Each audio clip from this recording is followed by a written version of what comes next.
tell through and sharing your imagery. See, artists, writers, and filmmakers, they share their stories, their thoughts. And basically, the type of artist I am, I share my thoughts too.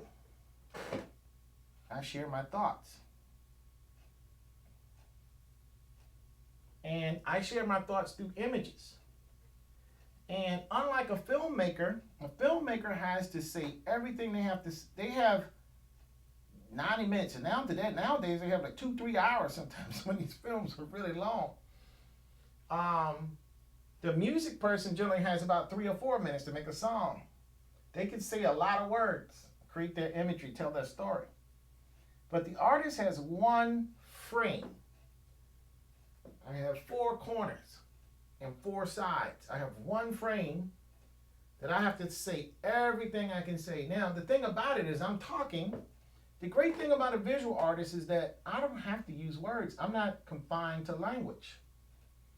Anybody can see this painting here. Anybody can see this and start to interject from their culture what it is I'm trying to say. You know, they can go in and say, what is this guy trying to say right here? You know, what world is he trying to say? Now, at this part, I have less lines, and now I'm painting directly from my reference.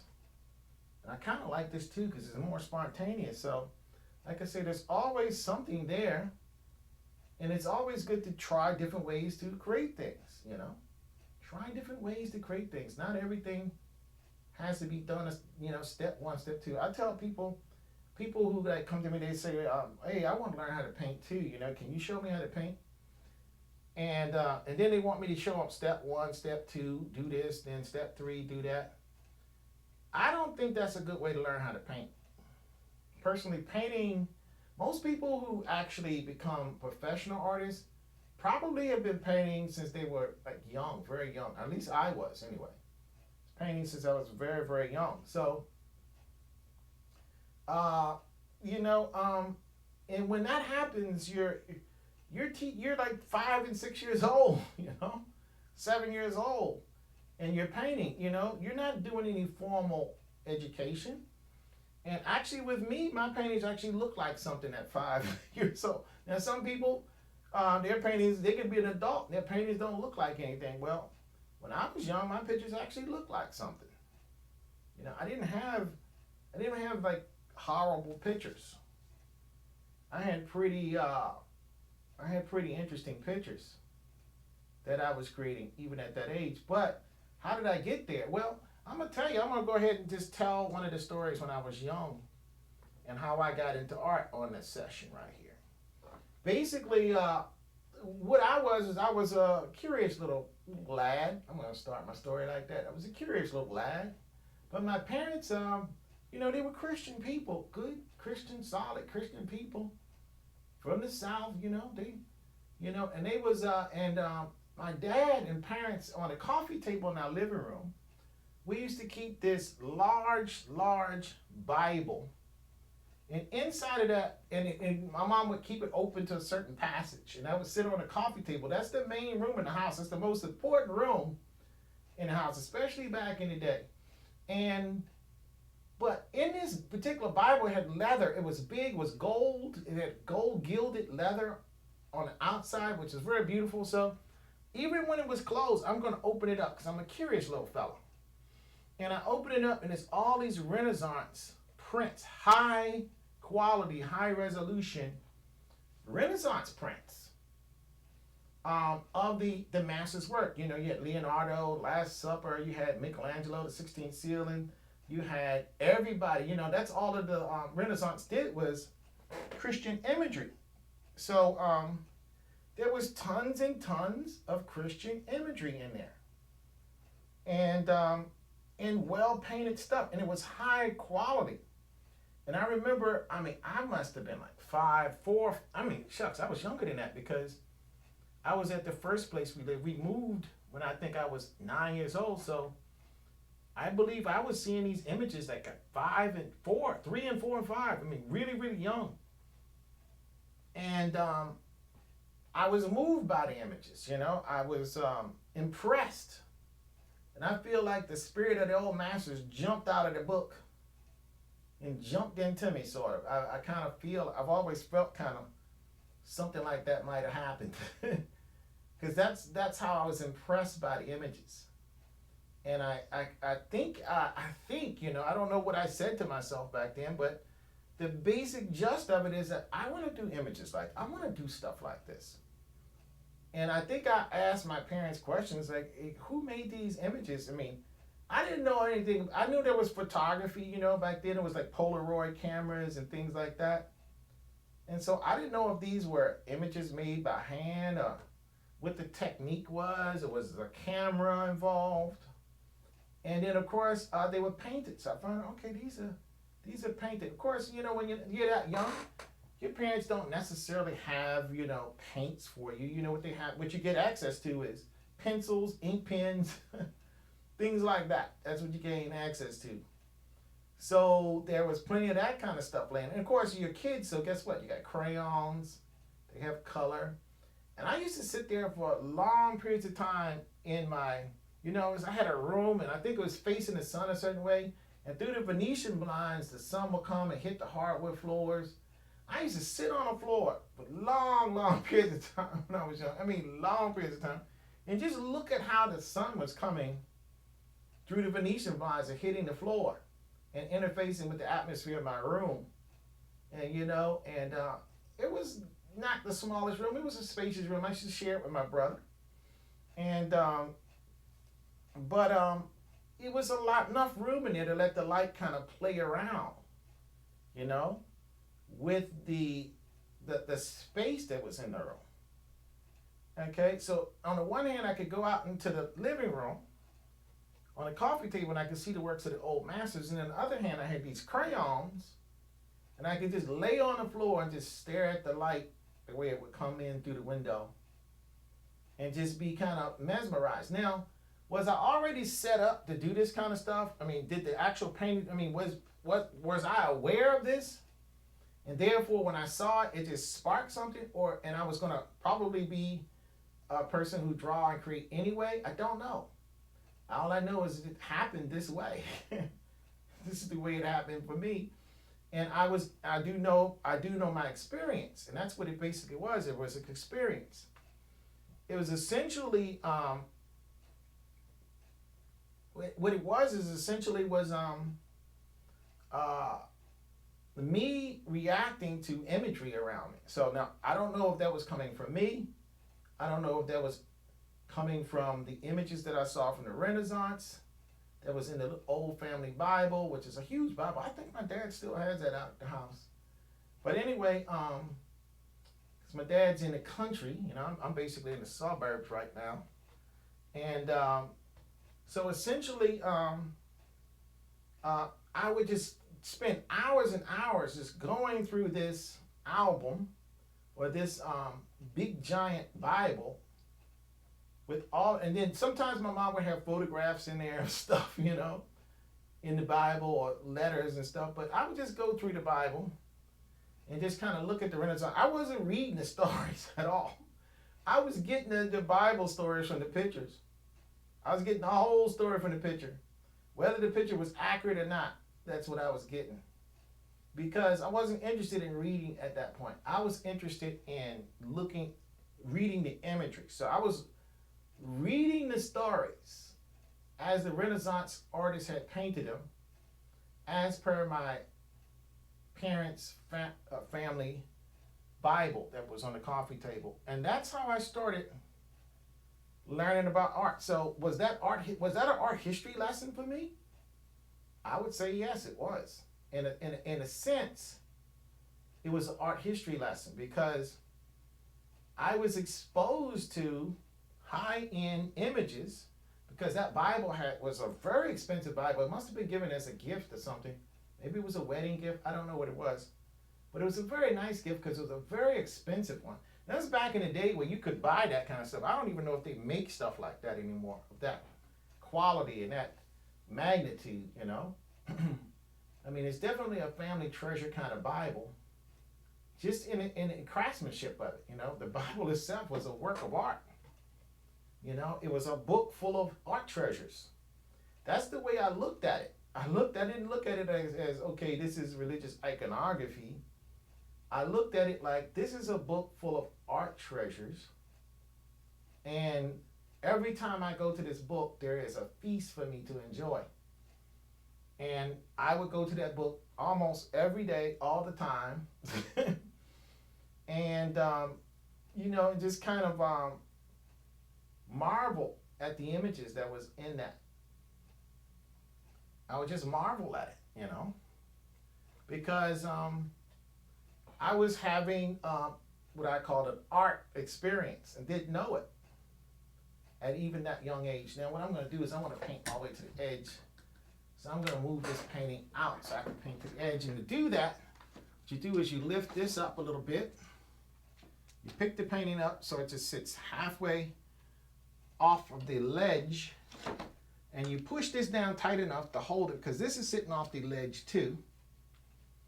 And basically it's kind of clamping outside. That way I can paint all the way to the edge of this. So, all right. So I'm sitting there at home, and I am every day kind of feasting. I'm every day kind of feasting on this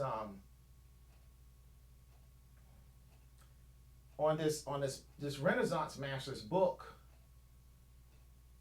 full of Renaissance imagery. Full of Renaissance imagery. And the imagery definitely made an impression on me. Definitely made an impression. And I was sitting there backwards engineering this stuff, at 3 and 4 years old. I must have been about that age, maybe 5 or 6. But all the way till, because I moved away from that particular house with that setup at about 9 years old. So all of my impressions in terms of being an artist was already established by the time I finished the 3rd grade. I was the kind of kid that was in classes doodling. I have an ink pen and instead of or pencil, but it's, the teacher's lecturing or teaching whatever they're teaching, and I'm just doodling away. Now, I don't know if I ever got in trouble for doodling instead of paying attention, because I was pretty keen. I wanted to make good grades. So, I was into making good grades. Let's put it that way. My mother had impressed us that we should make good grades, So that was something I strove for. So, that's what I did. So I paid enough attention to make sure that I knew enough to follow the program, whatever the teacher was teaching, keep my A's going. And also, in addition to that, but I would still draw, and I learned to kind of stay into the class at the same time while I'm staying into the class wherever I'm studying. At the same time while I'm doing that, I'm also drawing. I kind of got good at that, It made me pay attention no matter what class I was in, no matter what I was doing. It caused me to pay attention because I was always alert, because I always knew, okay, where am I at on my little drawing here? I'm somewhere on this, and I want to finish it because it's looking kind of cool. And then my friends would kind of look over at what I was doing, So, oh man, you can draw really well. That's pretty good. That's inspiration. So that was the dynamic that kind of moved me a little bit, to want to be an artist, to do artwork, was that I was good enough at it that other people could see me do it and say, oh, wow, that's pretty good work. Even my teachers could see it. And then I guess since I did so good in class, if my teacher saw me doodling, they didn't stop me, They didn't stop me from doodling, because it wasn't like I was getting F's and D's and stuff like that. I was still getting straight A's. So they allowed me to doodle. And maybe some other kids, they couldn't, but I could. And but I was always in the back of my mind. I had the images of the Renaissance artists and what they could do with their paintings that they made, the type of imagery that they were actually making. So I had all that in my brain, you know, and what I was doing with that was creating the images I wanted. Of course, what was the images that I liked making?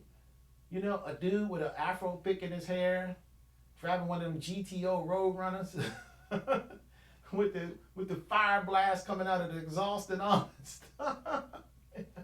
You know, I was painting stuff like that. You know, stuff that was cool for that particular era. You know, for that age that I was at. You know, so. Yeah, you know. So I wasn't doing like Jesus on the cross and stuff like. And I did do that for my. I remember, I was still very young. I must have been just 6 or 7 years old. My aunt Sadie, my dad's aunt, on my dad's side of the family, she saw me doodling. She stayed over the house and she was gonna, you know, we're going to church on a Sunday. You know, everybody liked to go to church. And she said, "Oh my gosh, you're very talented. Wow, that you draw very well. I want you to paint." And I said, "Yeah." And I said something to her. She said, "I want you to paint something for me." And I said, "I would love to paint something for you, Aunt Sadie." She said, "I will pay you for it." I was going, "Oh my gosh, Aunt Sadie, I'm a little kid." And she was willing to pay me, and she sure enough did pay me for it. She wanted me to paint some praying hands, because, you know, she was a church woman. She was a Christian woman.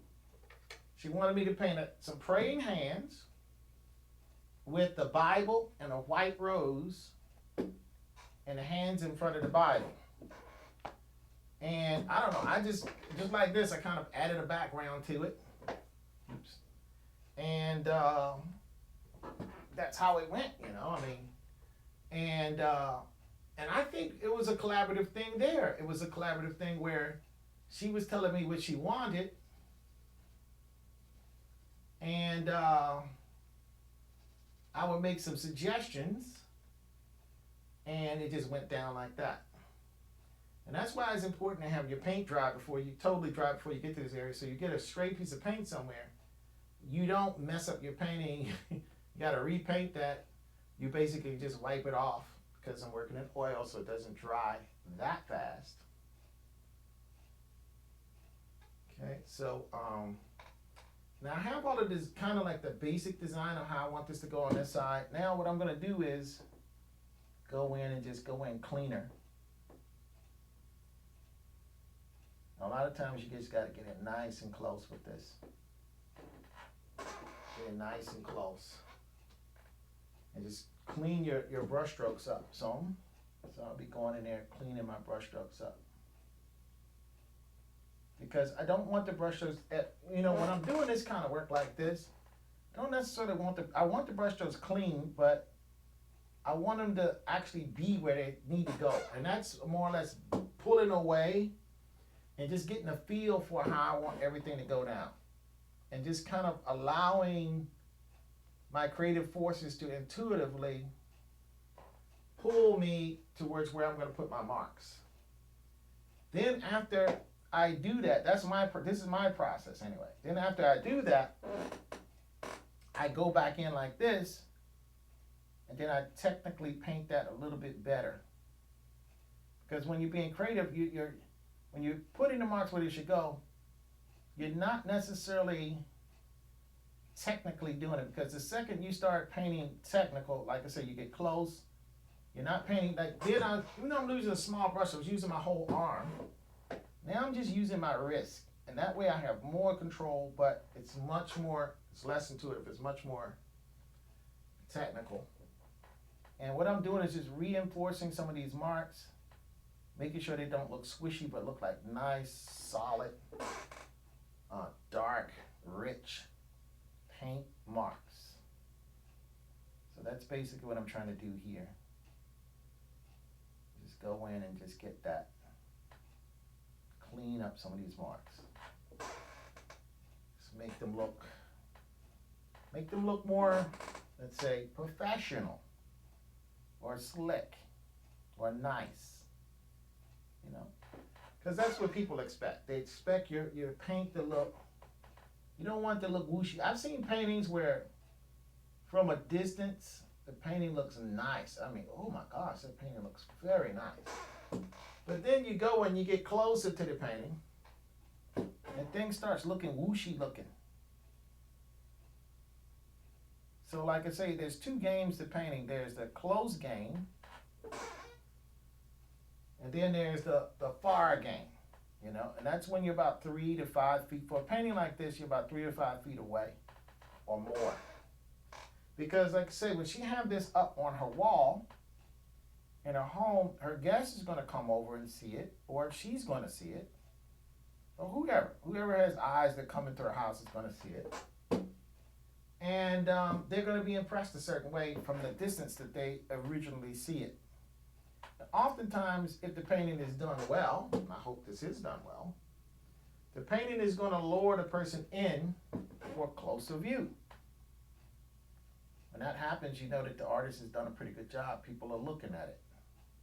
That's the whole idea, is to be attractive to people's eyes, to make imagery that is attractive to someone, or to the average person, I should say. And you're not going to ever make something that everybody likes, you know. Just as different as people are, there's some people they like abstract painting. They don't like anything that's at a reference to anything that's real. They just don't want that. Now I'm going to switch now to my Scotto Castone Zero, my Scotto, Nascoda, I'm sorry, Zero. And what I'm going to do is just clean up some of these marks. And by using a shorter set of hairs on my brush, it allows me to put the paint on a little bit thicker than I can with that liner brush that I had. The liner brush you're putting the paint on is almost, it's not quite like ink thin, but it's just thicker than that. But it's fairly thin so that the paint can really get on there, and the paint can get on there really, really well. However, sometimes you do want a little bit of impasto again, or some texture. I don't want a lot of texture in this case, but I do want some texture. I do want some texture in this. But again, I'm painting a little bit more risk in this because I kind of have everything sorted the way I want. And I'm still looking at my reference from time to time to try to mimic some of the design in that. Try to mimic the way that impresses me. I do want that kind of thing going on as well. And so what you're going to do is you're going to see some of the brown inside of this main design here. And this is an idea that I had. Now, did this idea make my painting much more harder to do, much more technical? Yes. Did I have to do that? No. Am I doing it? Yes. And you may ask, well, why if it's not necessary? Because I just want to. That's basically the bottom line.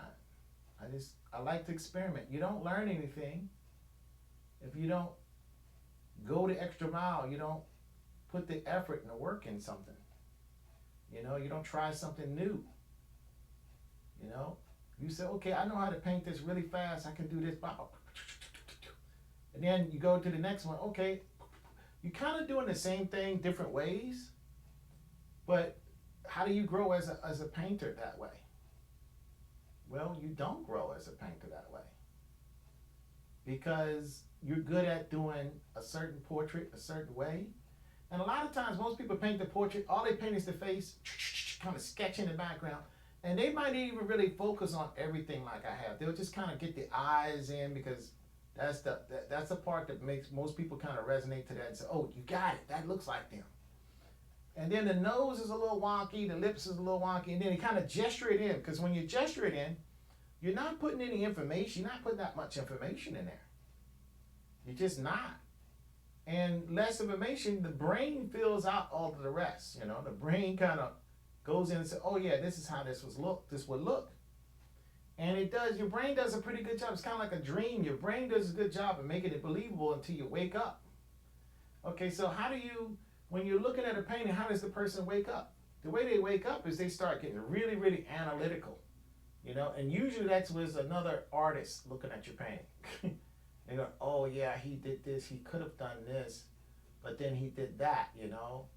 And of course, as an artist, you don't want that. You don't want somebody looking at your painting and saying, oh, you know, this is something that could have been, and he didn't, he could have explored this. Well, I'm going to explore that. I'm going to try different things. As a matter of fact, it's going to be stuff that they didn't even think of. And so when that analytical person shows up, they're going to go, oh my gosh, he did that actually. He actually did. It's done. It's documented in the painting. Past tense. You know, he went that extra mile. There's no, what I like to do is I like to, you know, you want to silence all the haters. I mean, not to say that they're hating, but they're not hating. You just want to answer, you know, it's like when you go through an in-depth paper and you answer all of the questions that a person could possibly have. It's because you're writing an article. You're writing an article and you're covering a topic, and you have so many things to say about this topic. It's a deep topic, and you have so much to say about it that what happens is by the time the reader finishes reading your article or video presentation or whatever you're doing this article on, there is no more questions. You know, there's nothing else. The person is comprehensive. Okay, we understand. This topic is understood. This person conveyed this well. You know, this topic has been handled. You know, and that's kind of what you want to do as an artist. You want to make sure that your topic or your painting has been handled. There's no questions here. There's nothing else that needs to be dealt with, you know. Everything that needs to be dealt with has been dealt with. So that's what you want. So that's kind of what I'm doing here with this little design that I'm adding in. Right now, I'm still in the beginning stages of it. And it is a bit of an experiment. I think it's going to work out pretty good. I think it's going to work out.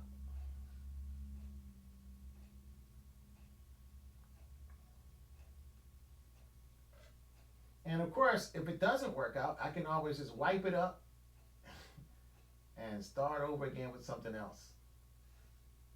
Can always do that. But I think this is going to be more interesting this way. I think it's going to be more interesting this way. And it is going to be good. Okay, what I'm doing is I'm using my steady stick, I guess that's what you would call it, to, oops, and I'm pushing my painting around too at the same time, so I kind of get my steady stick closer. This is a slightly different easel setup than I had before. Because what I sometimes like to do when I'm doing this kind of stuff is lay my painting down flat. This easel does give me convertible ability, but at the same time, if I laid it flat, it'd be hard for people on Facebook and YouTube to see it. So I'm not going to lay it down flat. I'm going to keep it going the other way.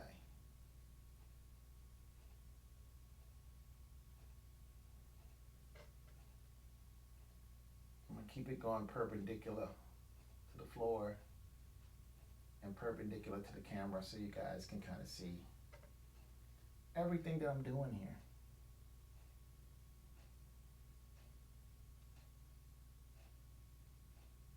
And sometimes when you're hovering over stuff and standing, it may get a little fatiguing also.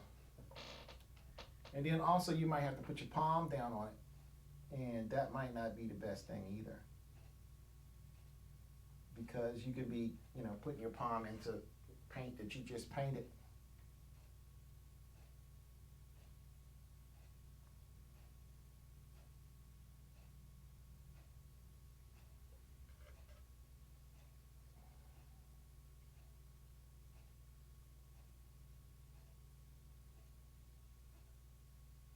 And this is just going to add a little bit of tapestry, a little bit of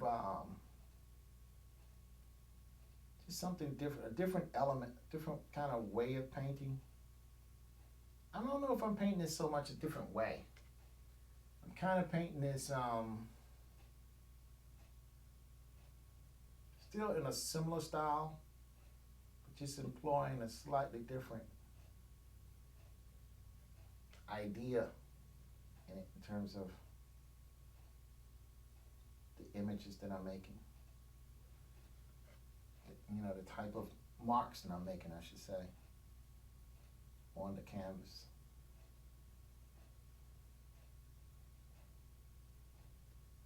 I don't want to get too meticulous in this,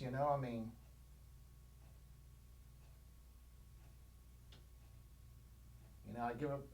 You want to get a nice painting, but you want to keep it within reason of the project. I could just paint this thing forever, but then I know that she wants it. She wants to get it home and look at it herself, put it on the wall, whatever. So I could paint this thing and keep painting. Of course, I'm just painting and painting. I got other paintings I need to paint. Like I got to get on my Lincoln paint because I want to be doing that before the election come in. Because I want to be painting Lincoln during November the 3rd. I want to be doing that. And in order to do that, I need to get these commission pieces done.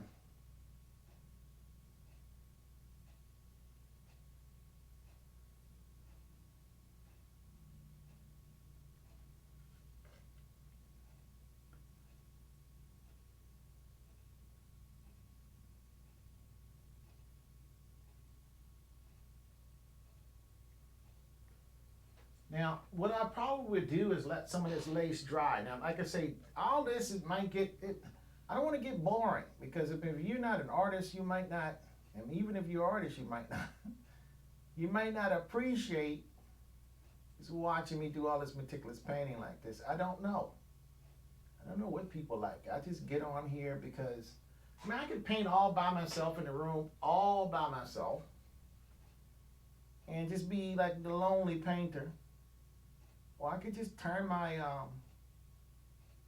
could just go live on Facebook and have company, I guess. So if you guys want to chit chat with me while I paint, I'll be more than happy to do that. I guess the ultimate for me is somebody to go live and talk to me while I'm painting. That would be great, because it's almost like I would have some friends to talk to, during COVID and all this stuff. COVID. I call it COVID. I don't know why I said COVID. COVID. Corona, Some weird names for something that's a flu that's contagious. Why don't you just name it virus?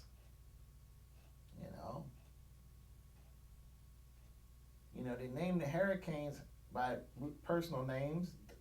But they're act of nature. Isn't virus also an act of nature? Won't they just take virus Fred or something,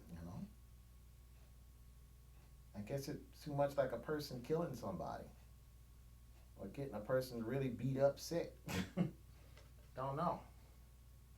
'Cause people always focus on how many people is dead during the COVID-19 pandemic. But how many people is in ICU right now? 1 million or 2 million? In addition to 250,000 people almost who have died. I reckon by the time we get to Thanksgiving, it will be 250,000. Oh my gosh, Thanksgiving, really?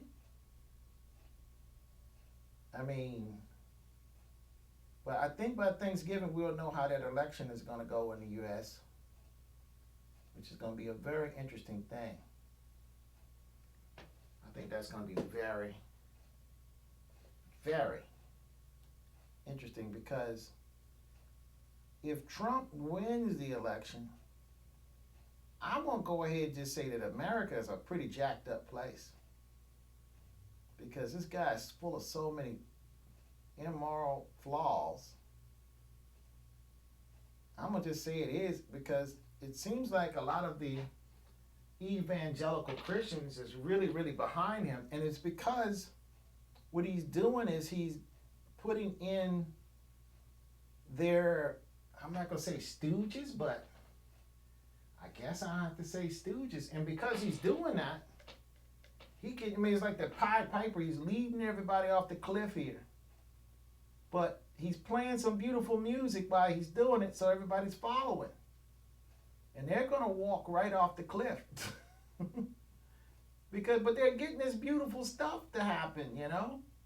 Is it fair? Is it right that it's happening? You know, I think that in this world, I think they say nowadays there's 9 million people. I keep hearing these different numbers, but I believe from the research I've done, it's 9 million people. Okay, now out of those 9 million people, there might be hundreds of religions. Now, Christianity has done a very, very good job of jacking a lot of folks up and forcing the religion on the children of those people. And so a lot of people are Christian that have been conquered, essentially. Brutally conquered, I would say. And the people who weren't Christian was murdered. I'm going to say brutally murdered. So now all you have is defeated people whose mind, whose children was altered. Those children grew up to be grandparents, great-grandparents. And grandma was a Christian, and this one's a Christian. So Christianity must be the right thing to do, because grandma was a praying grandma. You know how many times we heard that? And I think that as long as you're a human being, everybody has faith. Hope is faith. Hope and faith are the same thing. The same exact thing. And you can't go and say, this religion is right because I hope for something and it happened exactly like I hoped for. That's not proof that a religion is right or wrong, because there's people with other faiths that hope for stuff and it seems to miraculously happen. It's because you're a human being and you're hoping for something. People have been doing that since caveman era, I'm sure. And different other religions, because, I mean, the version of religion we have now that's dominant is Christianity, but I'm pretty sure there was other religions that was dominant. There's much evidence about it in ancient time, and it lasts for thousands of years, so it was getting results for people. People are not going to hold on to something that they don't feel like is getting them somewhere. Now, I understand that Christians feel like Sodom and Gomorrah, you know, Sodom and Gomorrah. And I understand that because I understand that culture. I definitely understand that culture. Now, however, I understand the culture of the United States and the Constitution and for that which it stands. And that is for freedom. Freedom of religion. That means if you're Puritan, and I'm a Pilgrim, and I'm a Quaker, and the other one's a Baptist, and the other one's a Catholic, and the other one's a Huguenot, and the other one's a whatever, we ain't gonna try to kill each other like we did in Europe. We're in America now. You know? We're gonna try to work with each other a little bit and have some understanding, because that's the whole reason that they came. Talk about the founding fathers. The whole reason they came here in the first place was oftentimes to escape poverty, of course, but more so than poverty, most of them came to be able to worship the way they want, without somebody else dictating the edicts of their religion on them, not forcing their religion down somebody's throat. You in your little corner can sit there and worship whatever the heck you want to worship, and it won't much that somebody else should be able to do about it. And that was the whole difference, is the separation of church and state. That basically meant that the state is devoid of anything that has to do with religion or belief system, or something that's going to compel people to be angry with each other enough to go to war with each other. And then it's ironic that these very same Christian people are saying go to war. See, that's how you know it's wrong. That's how you know you are wrong. Because now you're saying, if I don't get my way religiously, according to the edicts of my religion, according to my doctrine in my religion, my particular take, now, I can read, the Bible's kind of like a fortune cookie. Everybody can read it and come up with something different. And you got the exact, I mean, how many times you go into a room, everybody see the exact same thing? I mean, even with some of these things that happen on Facebook, you know, live streams where you see people killed right in front of you. One person, well, he should have obeyed the police. The other one, I said, well, the police should have listened. The other one, everybody got a different take. Everybody got a different opinion about what they saw. Some people are very similar. I'm not going to say the same. They have a very similar take on it.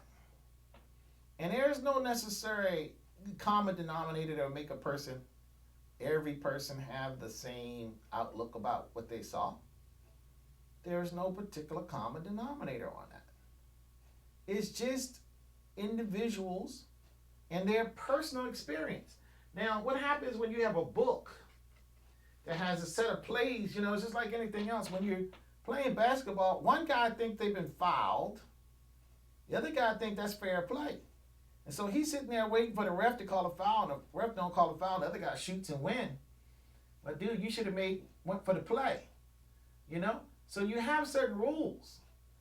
But, you know, when people don't follow your rules, or you feel like your rules been violated, you still got to play the game. You still got to understand that rules are not perfect. And society is not perfect. So you live with people. So you're going to have some kind of way to play the game of life and not offend other people and not inflict your opinion too much. You have some rules that everybody goes by. Was it a foul? Yes. Was it not a foul? No. But who's the one that called the shots? The ref. It doesn't matter what the player thought it was. It doesn't even matter what the fans thought it was. What matters is the guy whose responsibility it is to call the play. What did he think it is? Now, that's the Constitution. You know, the Constitution, we have judges, so they interpret the Constitution. However, past judges have interpreted the Constitution one way. And whenever you have interpretation, you know that it's not a perfect system. It's a system based on bias. What is bias? Prejudice. What is prejudice? Well, racism is a form of prejudice. I mean, that's what it is. So if you say we live in a racist society, you live in a prejudiced society. So you live in a heavily prejudiced society. Well, how can you be prejudiced when it's a society that has so much diversity in it? How can you be that way? Because just as sure as one person gets their opinion taken, the other person's opinion is not taken and kind of tossed to the side. Now, I understand that a lot of people was frustrated because it seemed like when Obama was in power, a lot of their opinion was getting overlooked. So now what's happening is a lot of the opinion of while Trump is in power, a lot of progressive people's opinion is overlooked. So what you have is a situation, you have all these people who feel like they get neglected. So we live in what you call a democracy. And what a democracy means is demographics. Demographics means how are all the different people coming together, you know? What's the composition of the people? What is the basic common denominators? What are some of the things, what's the characteristics of these people? How do they think? How do they do? What do they feel about their culture? Okay. So what do they feel about their culture? What they feel like they should have the freedom to carry guns. And guess what? They're carrying them. They feel like they should have the freedom to call people the N-word and everything else and treat people bad. They feel like they have the ability to go to people who, other people feel like they can protest. Then some people feel like they can go to the protest and kill the people that's protesting. And then some of the people that's protesting feel like, I can burn down a couple of buildings if I want to. You see, that's called a democracy. That's called a situation where everybody has their own take on what they think is the right thing, the right way to handle the same problem. And so we're going to find out on November the 3rd whether or not the guy who's solving the problems this way, whether or not he's acceptable or not by the majority of people. Whether they think he's bad, depending on how bad he loses, or whether they think he's good. Now, what is that going to do? That's going to be a referendum on all of the people who is supporting him. Okay, you're supporting this guy. Okay, so now, once he loses, these people are going to be upset. And then I hear people talking about, well, we're going to go to war. Well, whenever a person say, I'm going to get my gun, doesn't mean negotiation is stopped. Doesn't mean anything civil and intelligent is gone. This person's power to negotiate, well, was that person negotiating when Trump had power? The answer to that is no. They were just dictating. They were just getting what they wanted only, and there was no compromise. So there was no way that once you lose, everybody has a chance. Sometimes the Republicans are in charge. Sometimes the Democrats are in charge. And when the Democrats get their chance again, they're not going to be so congenial with you. There's not going to be any common denominators. There's not going to be any common business between y'all that we can get done. That's when you have a government that's in gridlock. That's when you have a government that cannot function. People say drain the swamp. Well, it's not a drain. What you have is a polarized country where you have multiple people with very, very different outlooks on the exact same thing, different demographics. Now, the tendency is that people from the South, I'm not going to say no red state, that's some bullcrap in blue states. People that used to be part of the Confederacy believe that this is a white male country. Christian white male, I'm going to be very specific. They believe that the country is a Christian, specifically, nothing else, just Christian. And the people who basically made this country are basically Caucasian, European people, predominantly for the United States, the English of English origin, but it doesn't have to be because you're still, what's English person probably came from Europe originally anyway, and then moved to England. The island is an island. Some migration had to happen at some point in the history. So the person's a European who speaks English. That's basically what the people from the South believe. They've always believed it since the inception of the country. And that's why you had slavery, is that certain people are going to have the power, certain people are going to make the money, and certain people are going to do the work. Certain people are going to be the brains, and certain people are going to be the muscle. And they even made sure that you couldn't get an education just so you could never be the brain. Well, the difference now is that certain people now can get an education and be the brains on something and even run and be president. And people keep saying, well, we didn't have a lot of problems until Trump, but really, to tell you the truth, the problems started happening with Obama.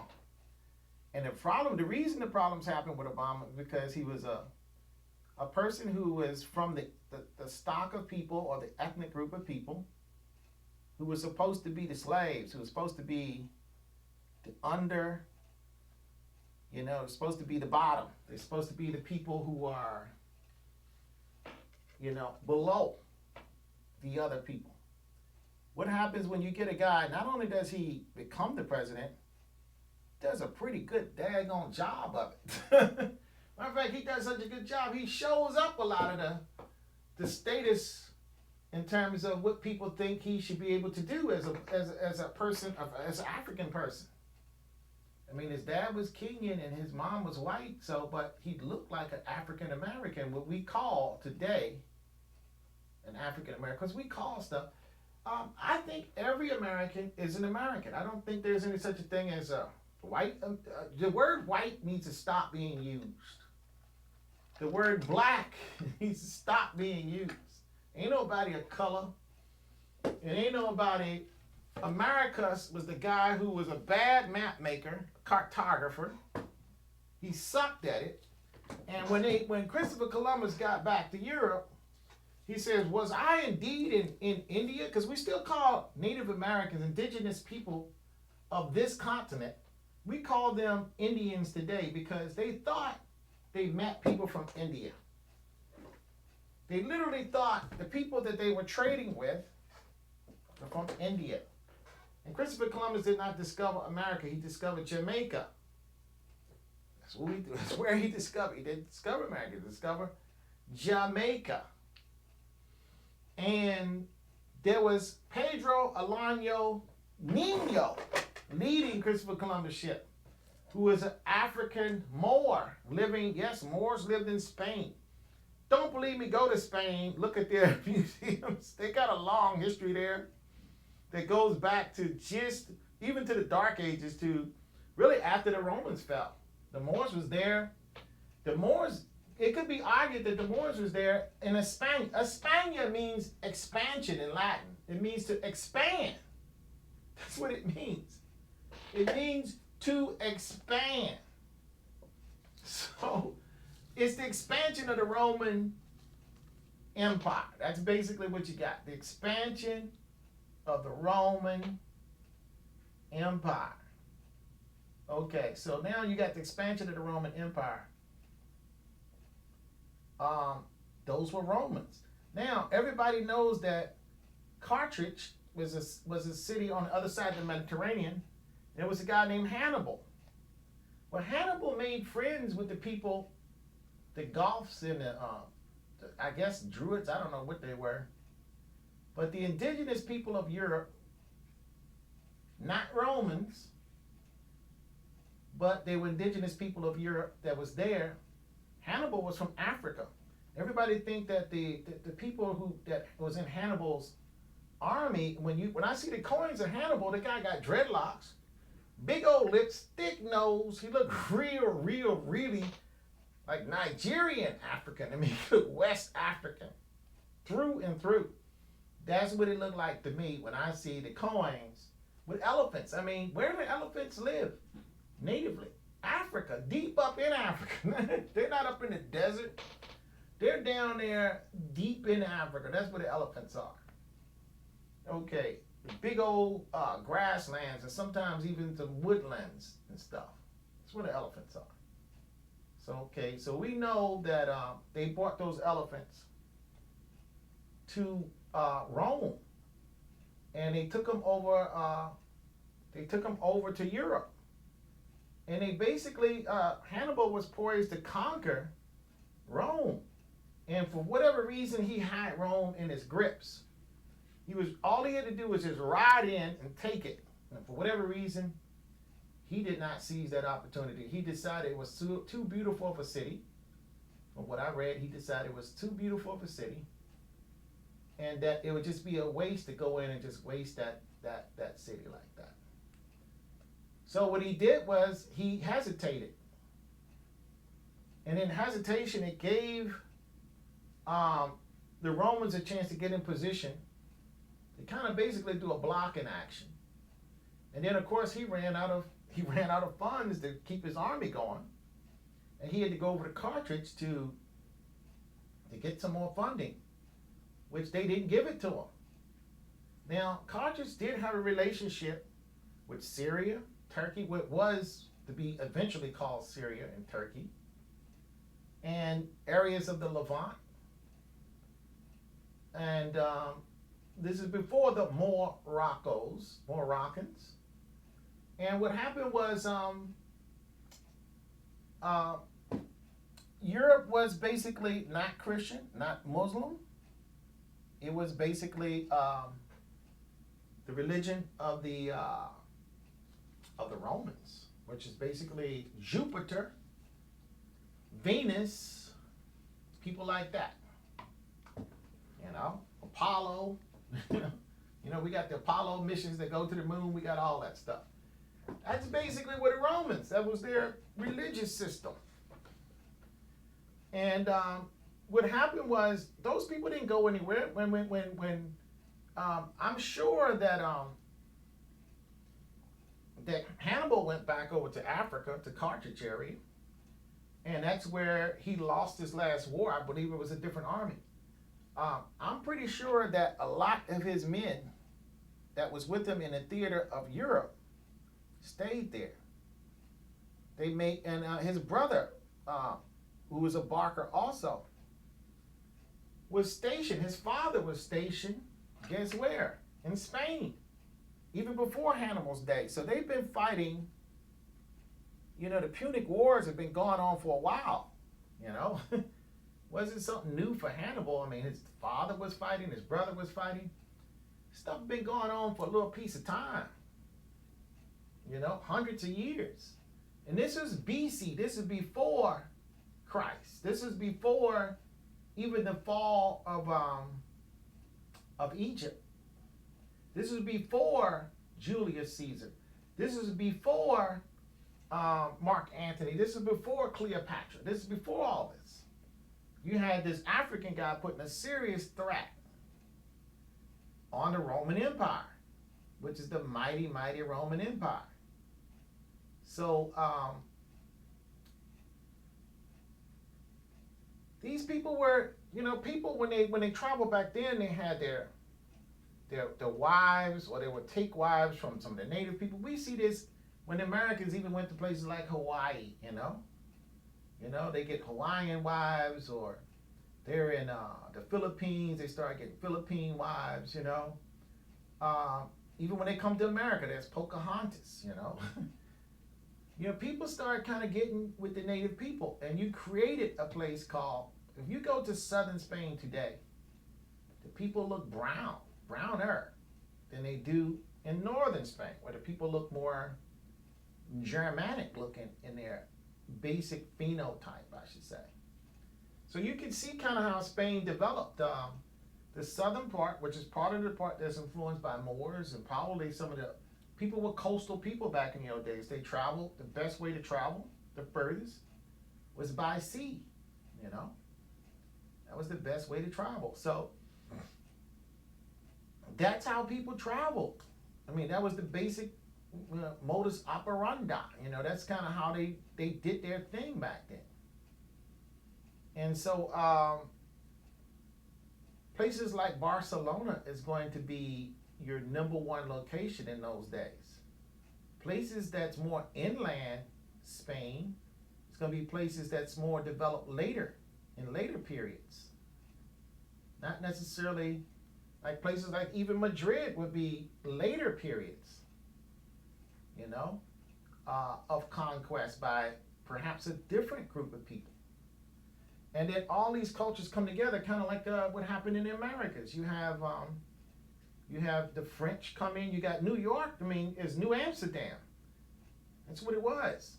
And then what happened was, that's why you have a place called Harlem there, because Harlem is in Amsterdam. It's in Holland, and it was Dutch. It was a Dutch colony. And what the English did was came in with a show of force, basically with some ships in the harbor, and they said, "Look, Dutch, this is England's now." They fired some cannons over the bow, some cannon volleys over the bow, and they basically took it and renamed it after the Duke of York. And they named it New York. So, you know, in honor of the Duke of York, who was the person, I think, that financed the siege and took it from the Dutch. Even the Roosevelts, they were some of the original Dutch settlers to New York area. They were the original. So what I'm saying is that you have different groups of people that come into an area of Spain. You have, on the one hand, you have the Moors that came in. I don't know if they were called Moors. I think they were just Hannibal's people, Carthaginians. And they may have already been there. They may have always have been there. Who knows? However, you do have those people documented as being there at that time. And so it's about what can you prove? What documentation can you prove? So you do have documentation that you can prove that there were definitely people from Africa, of African descent, in Europe, in Spain, during the time of Hannibal, at about 250 BC. And probably is the reason that you have all that nice curly hair in the Mediterranean area, from the Italians all the way to the Spaniards, and olive complexion skin sometimes. Not all the time, but sometimes. Because those people were trading heavily with the Africans from the other side. The Mediterranean was the internet of that day. So Africans and Mediterranean people, for the most part, got along pretty good. And then every now and then they would have a Punic War like that, where one group of people decided they're going to attack another group for whatever reasons. And there you have it. So what you had then was a shift with Constantine. And it shifted from the Roman god system, because if you look at the later Caesars, many of those Caesars was saying, when I become Caesar, I'm going to reestablish the religion, especially in the Western West. The Roman kingdom toward the end got divided into two different kingdoms: the Byzantine kingdom and the and of course the area that we call Italy now today. And the western part that we call Italy fell to all of the Germanic tribes that was coming in and basically still jacking them up. And some of those Germanic tribes was from Hannibal, because Hannibal and the Germanic people worked together. So the African people at one point and the Germanic Teutonic people of Europe, and probably like from the Nordic kind of area coming down, Scandinavia coming down into that area, those people were coming in, the Visigoths, Goths, and the Goths, and all these different groups of people that have been named whatever they are in history, Visigoths and Goths. They were invading the prosperous Roman empires. And what happened was, at the same time, religions was being developed in places like Egypt and in places like Northern Africa and in the Levant.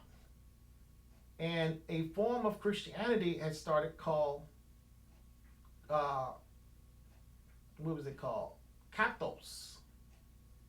And it wasn't quite the same version that we have today. It's kind of different. However, it did develop. And these were pre-Christian kind of religions. And they came in direct conflict. As you know, there was martyrs from the Roman Empire, where they was martyring people who they weren't really Christians the way we know it. They were kind of like pre-Christians. But they still get recorded and remembered as Christians, because Christianity has always been evolving. Christianity is not exactly the same as it always have been. You can see that. I remember even in America, where you couldn't wear a mini skirt if you was a Christian. That was considered to be wrong, considered to be kind of evil. And now, and you couldn't wear a lot of makeup. And I see a lot of Christians wearing makeup today. Matter of fact, some of the ones, the television people, have the biggest makeup and biggest into the vanities, man. More so than regular folks. Just regular folks that just go to work every day. I'm not talking about people who have another religion or people who are atheists. I'm just talking about people who are just basically, I call non-church people. Some of these people are worse than the non-church people. And in terms of lasciviousness, in terms of not having moderation, in terms of access. I mean, they getting Lamborghinis, Corvettes, fancy car. I mean, Joel Osteen driving a daggone Ferrari. They got Lear jets and stuff, man. And so they gone from servants to masters. And they gone from masters to the White House and truly becoming masters. And what happens when you get that kind of power? The same thing that happened in Europe when they start getting close to the king. They start beheading people, man. You know, the king is a Catholic. So now it's time for all of the Catholics to behead all of the Protestants, because the Protestants was beheading them when the Protestant king was in charge of England. And then now that the Catholic king's in, payback is a dog, ain't it? And then what happens is, okay, now that king died, the Catholic king died, now the Protestant king is in charge, and he started beheading the Catholics. And then they go, okay, but we knew this was happening, so they fight a war. And of course, you know, whoever is the dominant group, they got more soldiers. They got more resources. And then kings start getting beheaded. And they brought this bull down to the United States, but in the United States, the forefathers came here underneath that kind of environment. That's what a lot of people need to know. The forefathers came here underneath the environment, and they were sick and tired of fighting religious wars for somebody's church and for somebody's crown. And all they did was their sons. I mean, at first, everybody, when you go to war, just like the Civil War in the United States, everybody think, oh, my side's going to win. We're the tough ones. They're the other ones, they're the chumps. There is no winning in war. It's no such thing as a win. Everybody lose. Even the people, I mean, at first when we fought World War II, when the Germans fought World War II, they were winning. They were just jacking people up, man. They would just go in somebody's country and say, this is ours now. Kind of like we did when they came here to the United States. The Germans just went into like Belgium and Amsterdam and Austria and Hungary and places like that and say, well, we all kin each other anyway, but this is ours now. I don't care if y'all got a king or government or what, man. Forget it, man. I'm in charge now, man. I'm Hitler. You know? This is my tip now, you know? All my brothers, all my Aryan brothers, let's get together here and jack up everybody else that ain't Aryan. And everybody, yeah, it's a lot more of us Aryans here than everybody else. We're going to jack them up. I mean, you think about it, that's some barbarian.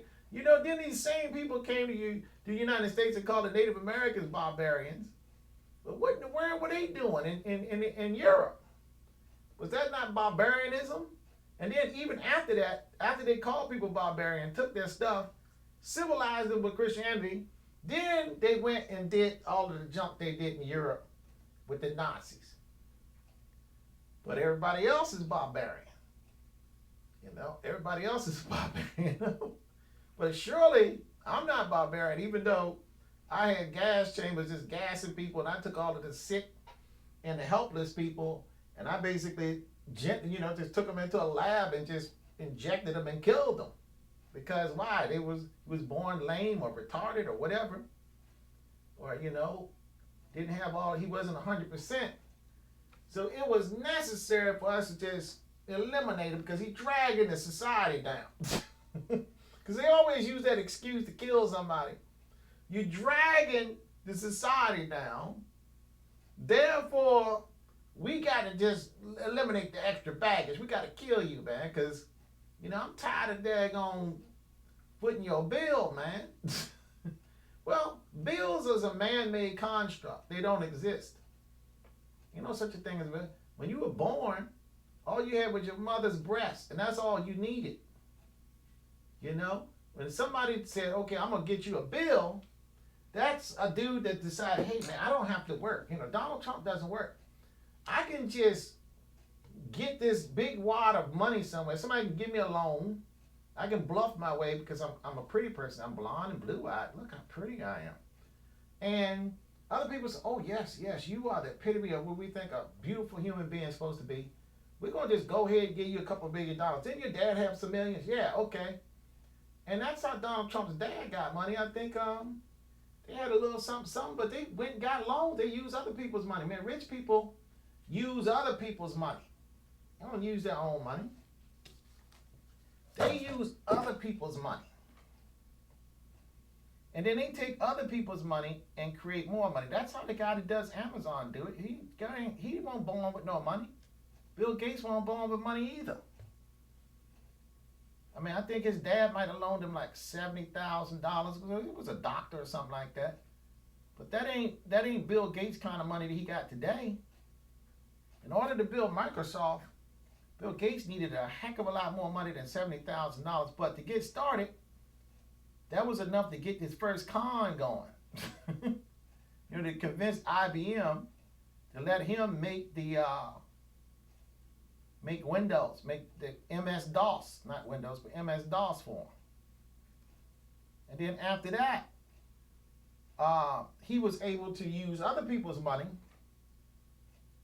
He made some money, but then everybody said, oh, he's got the potential to make more money. So what they did was he was able to talk people into letting them use their money to make more money. Of course, these people don't work. What they do is they loan their money to somebody else with an idea, and then that person expects a payback. They expect a return on the dollar for the use of their money. But none of these people have money, but it's a man-made construct that started, the whole principle of money got started based on, okay, I'm a part maker and you make wheat and flour and grains and stuff. Another person makes arrowheads, and the other person makes the bow. Another person makes cloth, and he just lives right down the creek from me. But I need an arrowhead, so since I am a farmer, I'm gonna take my wheat over there and I'm gonna get me some arrowheads. Matter of fact, while I'm there, I'm gonna get it. The same guy who makes the arrowheads, he's gonna make me some plow shares, because that's the kind of skill he has. And then the guy said, well, I'm hungry, man. I'm over here making plowshares and arrowheads. I need some wheat. So they had to trade, but it got pretty heavy to take all this flour around and take all these arrowheads, You had to have an advanced way to be able to, you had to have an advanced way to be able to store your wealth, because the farmer's food was going to spoil, become corrupt. The arrowheads were going to get used and sometimes broken during the hunt. The plow would get, so the person couldn't just trade arrowheads and plows. What they had to do was come up with some kind of number system, shells, little pieces of metal, whatever it is, to trade as fat on your body. Money is basically how much fat's on your body. Joy Smith, how you doing? Thank you. Faja Isha, thank you for coming around. Greetings, Second Ra. Greetings, Faja Isha. What's up? So basically what you see me doing now is I'm putting, you can see this tapestry. See that? That's on her. That's adding a different little element to her gomut. And so she has her little garment going now. And that's going to make it that much more interesting. Of course, what I'm going to do now is I'm going to pump up her jewelry some more, especially her bangles or bracelets is on her arm. But basically, I'm going to let this that you see me paint here, I'm going to let that dry. Gonna let it dry. And I think I want to move on because I kind of like the way it's painted. It's mostly just black as lines, but I don't want to get my fingers in it and smudge it and mess it up. It's fairly clean, and I'm going to leave it that way. And it does look like lace with some design in it, so I'm going to leave it like that and see how that works out. And I'm wondering, I don't know if Oshun Loves Ra has come by. I think she's something different now. I think she's Mallory Oshun now. But I don't know if she's going to come by or not. You know, because I don't even know if she's in that account. Let me pan this over so I can get this in the middle. There we go. Now you can see over here, right there, I have my next painting. So if anybody wants to commission me to do a painting, I think right here, see, you can see the snake's eyes right here, her eye, this eye here. And then what I'm going to do is go down to here, and I'm going to put a sunflower right about there to get like a parallax. Right there, like that. And just to add a little bit more symbolism to the painting. Okay, so now that I have that, what I'm going to do, and I use, again, just to recap what I've done, I've used this, let me put this here, this little piece of lace here to build as this inspiration to build the lace that you see in the painting. Okay, I just use that right there and there.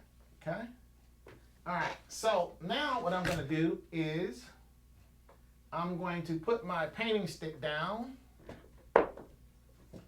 and now I have this little lock right here, this little lock, and what I'm going to do is use this to kind of get the metallic reflection that's going to go in her bangles. So I'm going to work on that next. Now the bangles is still in the same general area as some of this lace, and I do see some places I need to touch up on some of this. I don't want it to look, like I said, I don't want it to look like wispy painting. I want it to look like good quality painting here.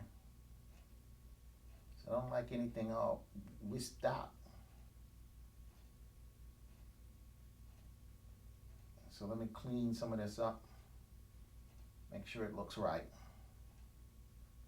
Because I think I have some of this looking a little bit too, I say wispy, just a little too gestural. And I don't want it so gestural. I want it to be nice. You know, it's kind of like in the old days when the rapper, who was that rapper that went up to the mic? You can see how out of touch I am with a lot of stuff. My mic sound nice, check 1. My mic sound nice, check 2. And that's kind of how it is when I'm painting. But it's like, do my paint marks look nice? Check 1. Do my paint marks look nice? Check 2. Kind of like that. As a matter of fact, it's the exact same thing. Because her brush is the sound of that mic. That's her tone. That mic is going to get the flavor that young lady was going to sing into and going to do her thing with. And so if it sounds good, then she could just rock with it because it's got a nice little tone to it. So if her mic sounds nice, it's going to be nice. Now, you could do the song, but if your mic don't sound good, it might still be the same singer with the same groove, but the tone don't sound good in the mic. So it's the same thing with your lines. Even though you had the general shapes down, you got the general shapes on point. I mean, not on point, but you got them in there. But they got to look right. They got to look good. You want to paint them well so that when a person look at it, because the person is hearing it live. You know, one thing about a song, songs are live, you know. You hearing that thing as the person is singing. And once the song is over, the art is over. That's the thing about music is in the present. Whereas a visual artist is in the future. You know, you anticipating the future. And the singing artist is right there in the present.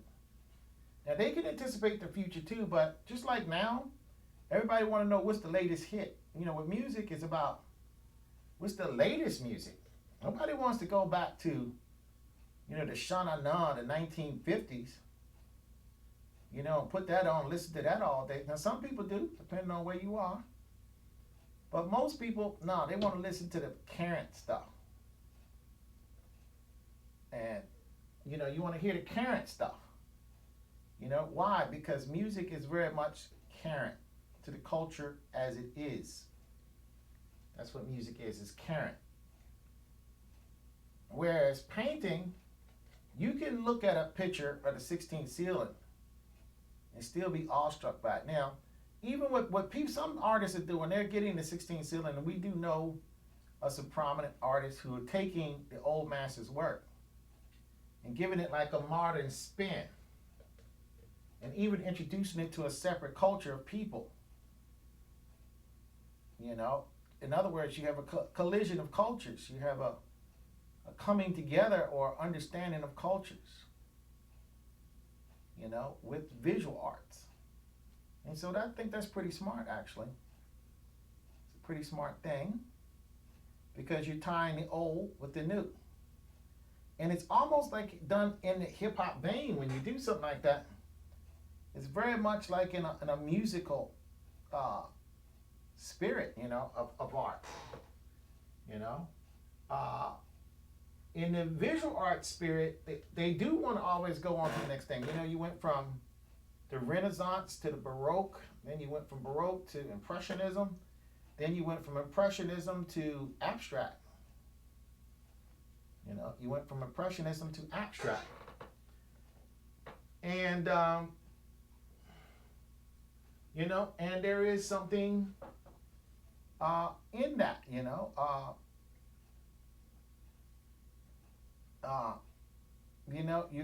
because you're doing something different. You're not doing the same thing over and over and over again.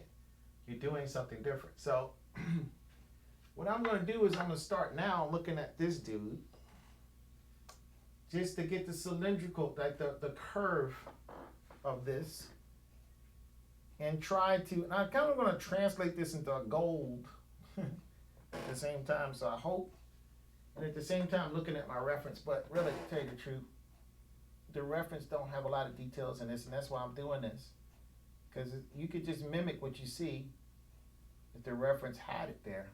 The problem is the reference don't have it there, so there is nothing to mimic.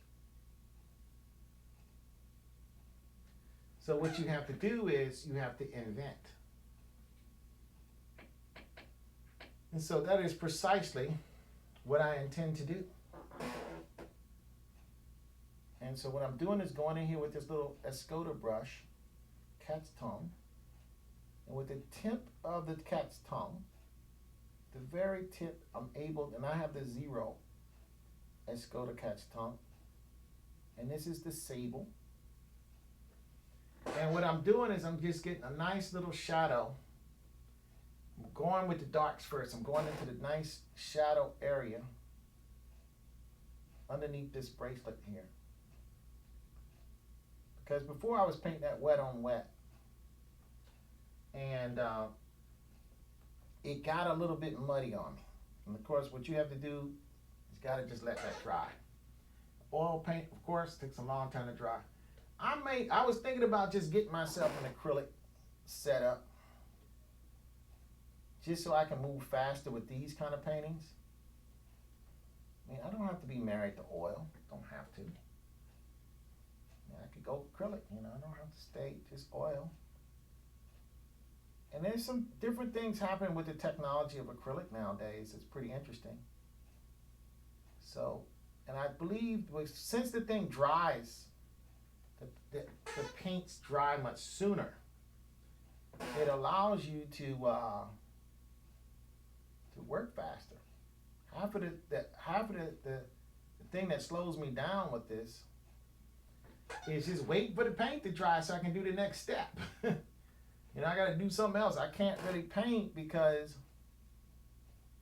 that's why sometimes the several days go by. Now, I don't know if it's because my studio was very humid. I don't know exactly what the cause is, but it seems like I don't remember my paints taking this long to dry in the past, but great, they're taking a long time now. And I don't believe I changed up my chemistry. I think my chemistry is very similar to what I've been working. I do slightly change it. Have slightly changed it, but it's very similar, so I don't know why, I don't know why. So what I'm doing is I'm looking at these little pieces. I'm using, like I say, the little the little catch tongue, number 0, of this Osetura brush, and just painting the shadows now around these little bracelets.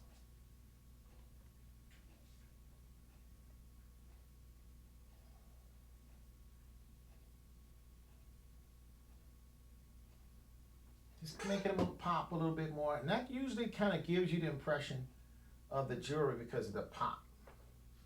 When I say the pop, the contrast, the darks, then a luminous light that pops out from the rich, deep, hard darks.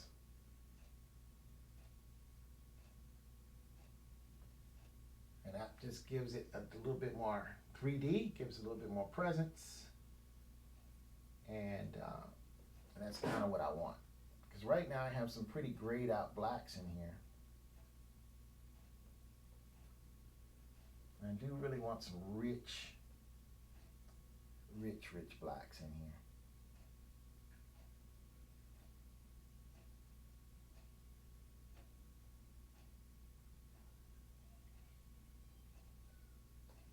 Okay. That's looking a little bit better. Okay, and then I'm gonna go up top here with this because the others is nice and rich, but this one is now starting to look wimpy in comparison. Yeah, so now it's starting to come forward nicely. And yeah, it's starting to look pretty good there in terms of the bracelets coming forward a little bit more. Okay, and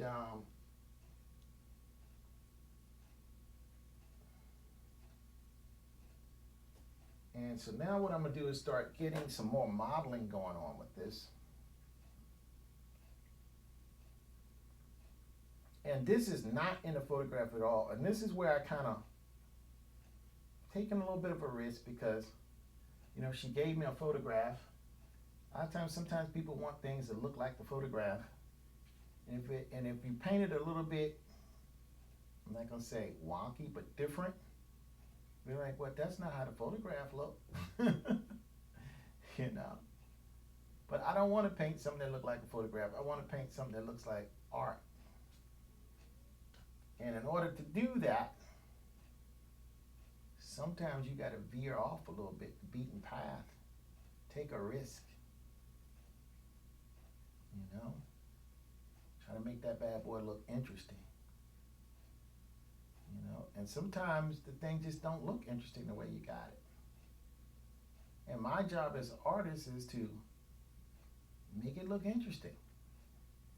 Now, can we make this look interesting, first of all? Is that possible? Is it possible to make this look interesting? That's the first question that needs to be answered. And if you answer that yes, then you're going to have to go through the steps of doing that. And like I said, I have this shiny lock that's got like the shape that this piece of jewelry would have in it. And what I have to do is fake the funk. It's not the funk, it's the fake funk. But you want to fake the funk, you see. You want to fake that funk. You want to, what they say in the old days, make that move right now, baby. You want to make that move right now, baby.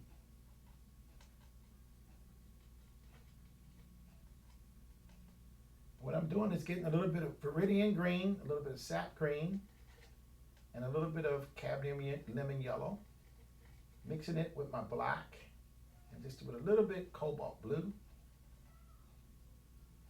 And I'm going to do the undertone of the gold band. That might be a little bit too dark, so I need some more yellow in there. Because I do want it to look goldy looking. And maybe just get a little bit of cadmium yellow medium. And lean it more towards a goldy kind of tone. Yeah, that's a little bit better. Don't want it too dark. You just want it kind of dark.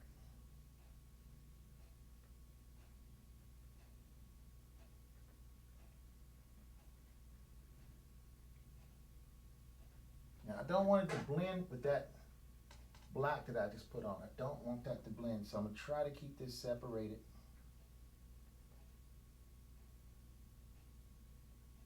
As two different colors on this.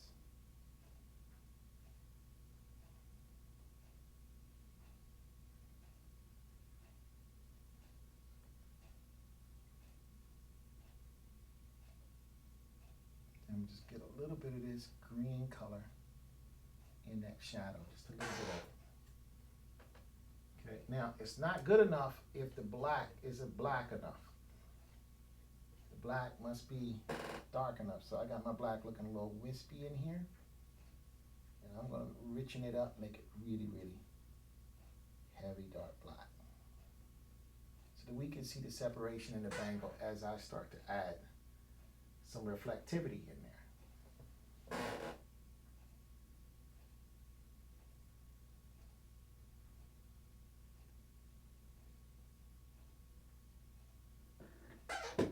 Okay. Now again, this is pretty good, but it still is not going to be good enough if you don't have, you got the dark. So you must have also, when you have the dark, the light.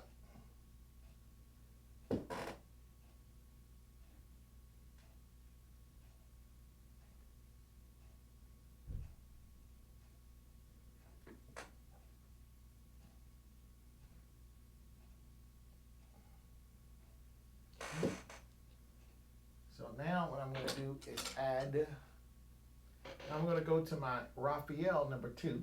It's a very fine round. And I'm just going to pick up titanium white.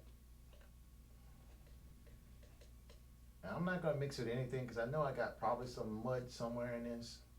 It's going to make it slightly off-white, so I don't have to mix anything to get off-white.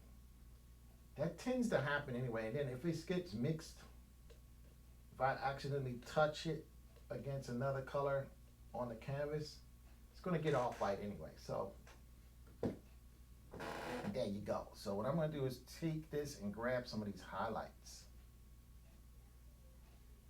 and just drop in some of this white where I can, or this light tone. Again, it's not, it's what I knew. It wasn't going to be white, but it's going to be bright enough to give me my reflectivity that I want.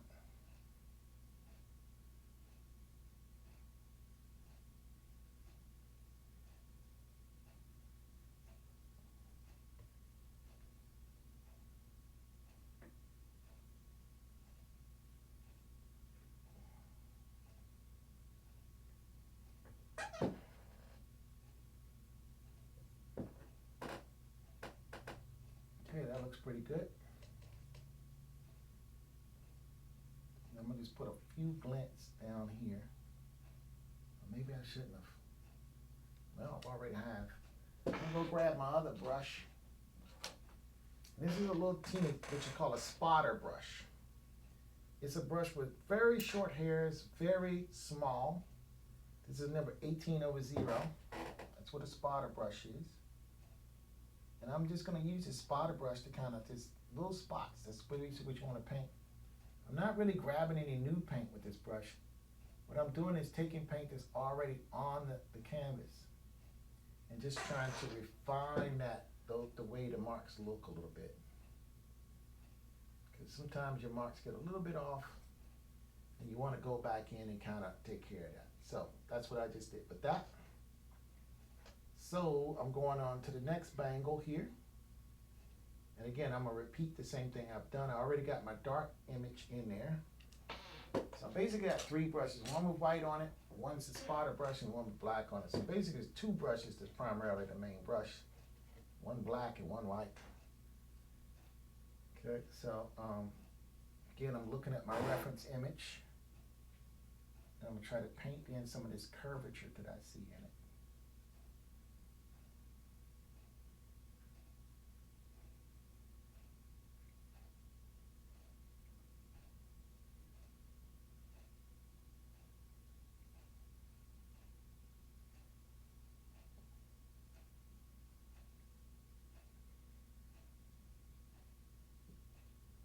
Sometimes you just hold it a little bit differently against the light.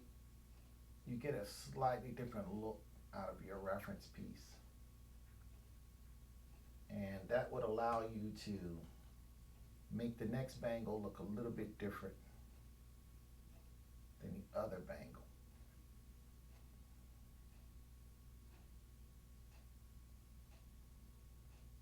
Again, I'm going back to my Osetura brush, number 0 with the cat's tone, with this dark color, which is a reflective color. It's a dark reflective color in this bangle. Okay, and I skipped one bangle on purpose just so I can kind of go between the two that I've already painted. The one sandwich in the middle. And I'm going to go to that one.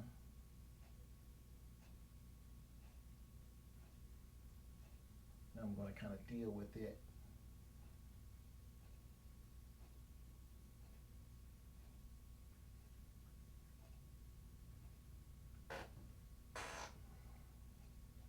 And I'm dealing with this with the dark tones.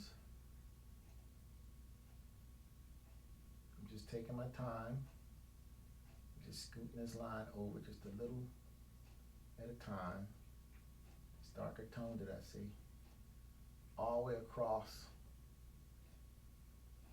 the bracelet.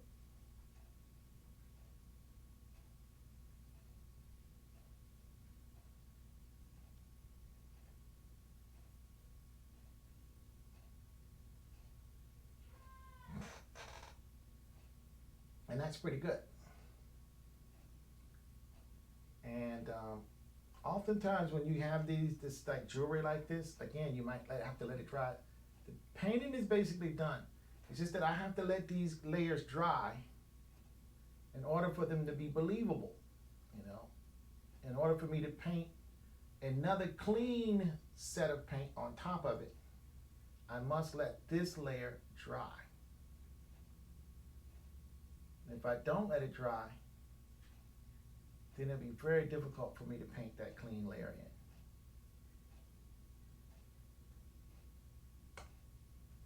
And when I say clean layer, well, not clean layer, but just clean third and fourth coat of paint of a different color. So it looks like contrasting colors, one sitting beside the next one.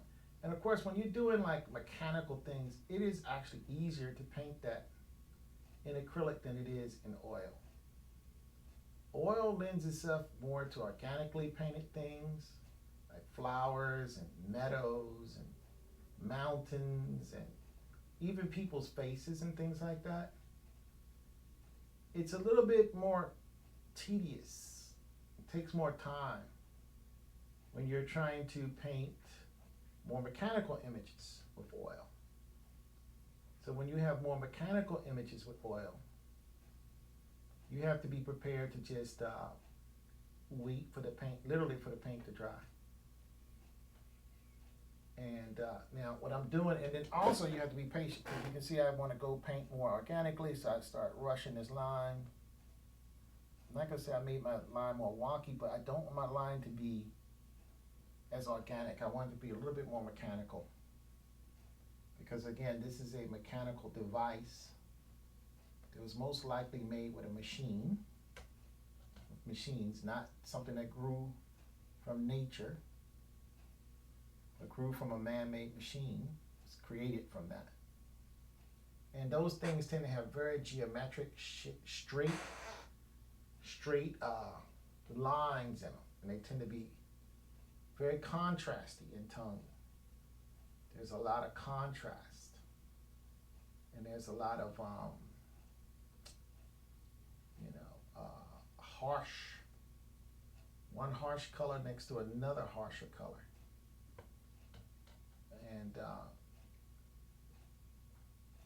And a bright color next to a dark color.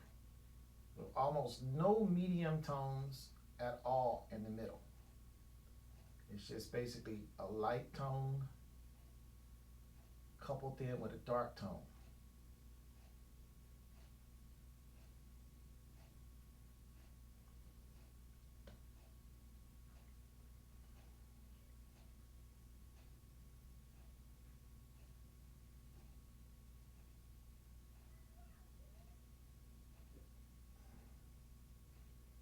A light tone coupled in with a dark tone.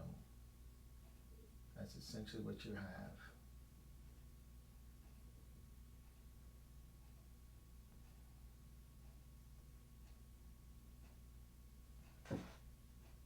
Okay.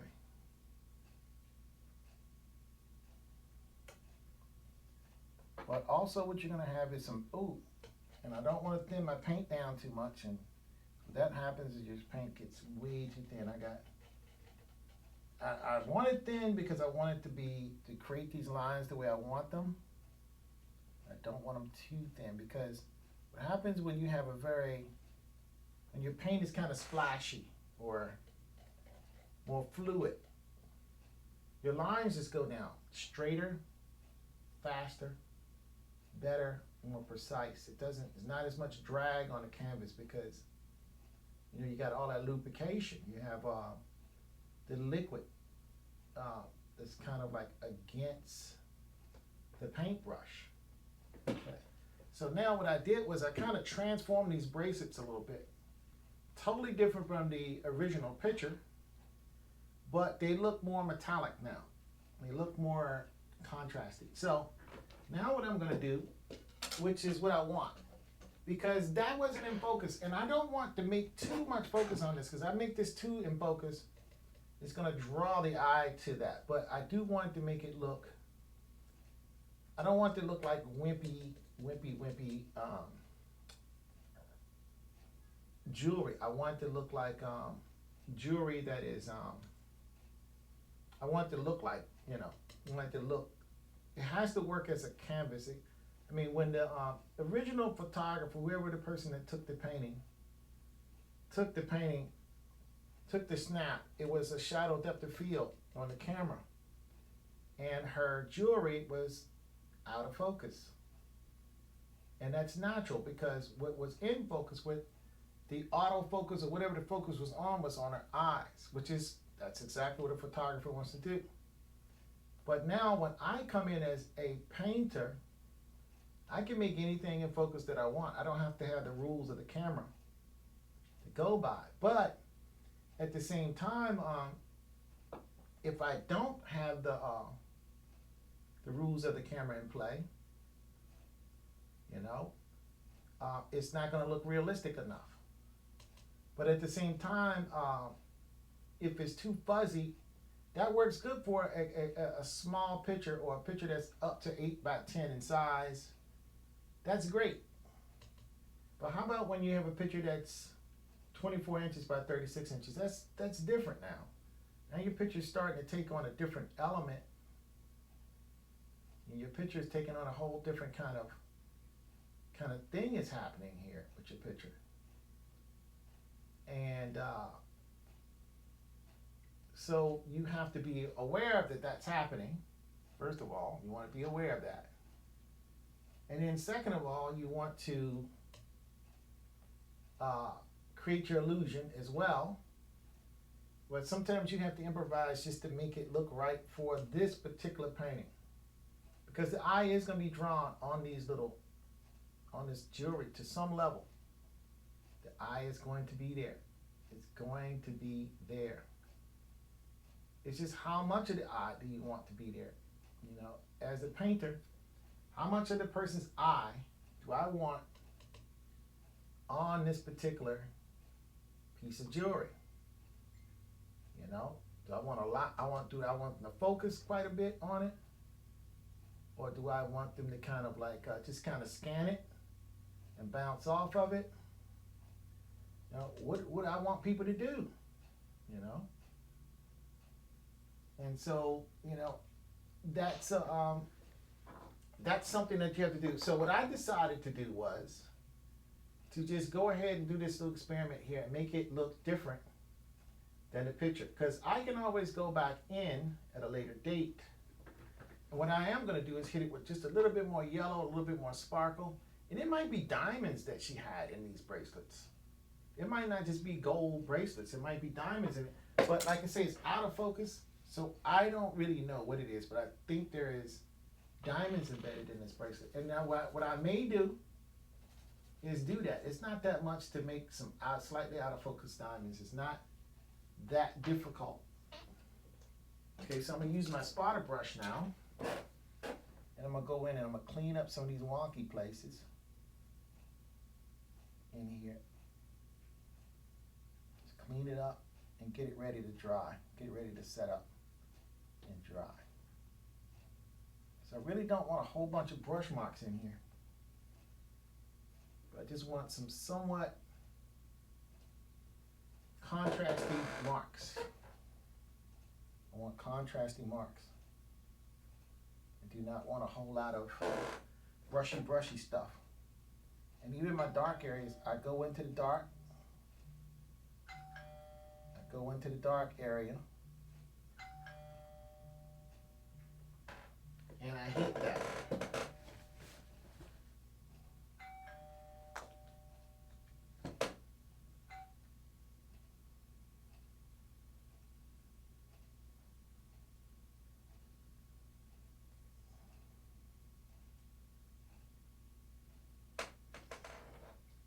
Okay, that's looking pretty good.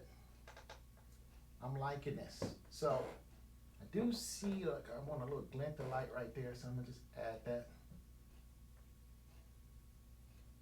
Okay.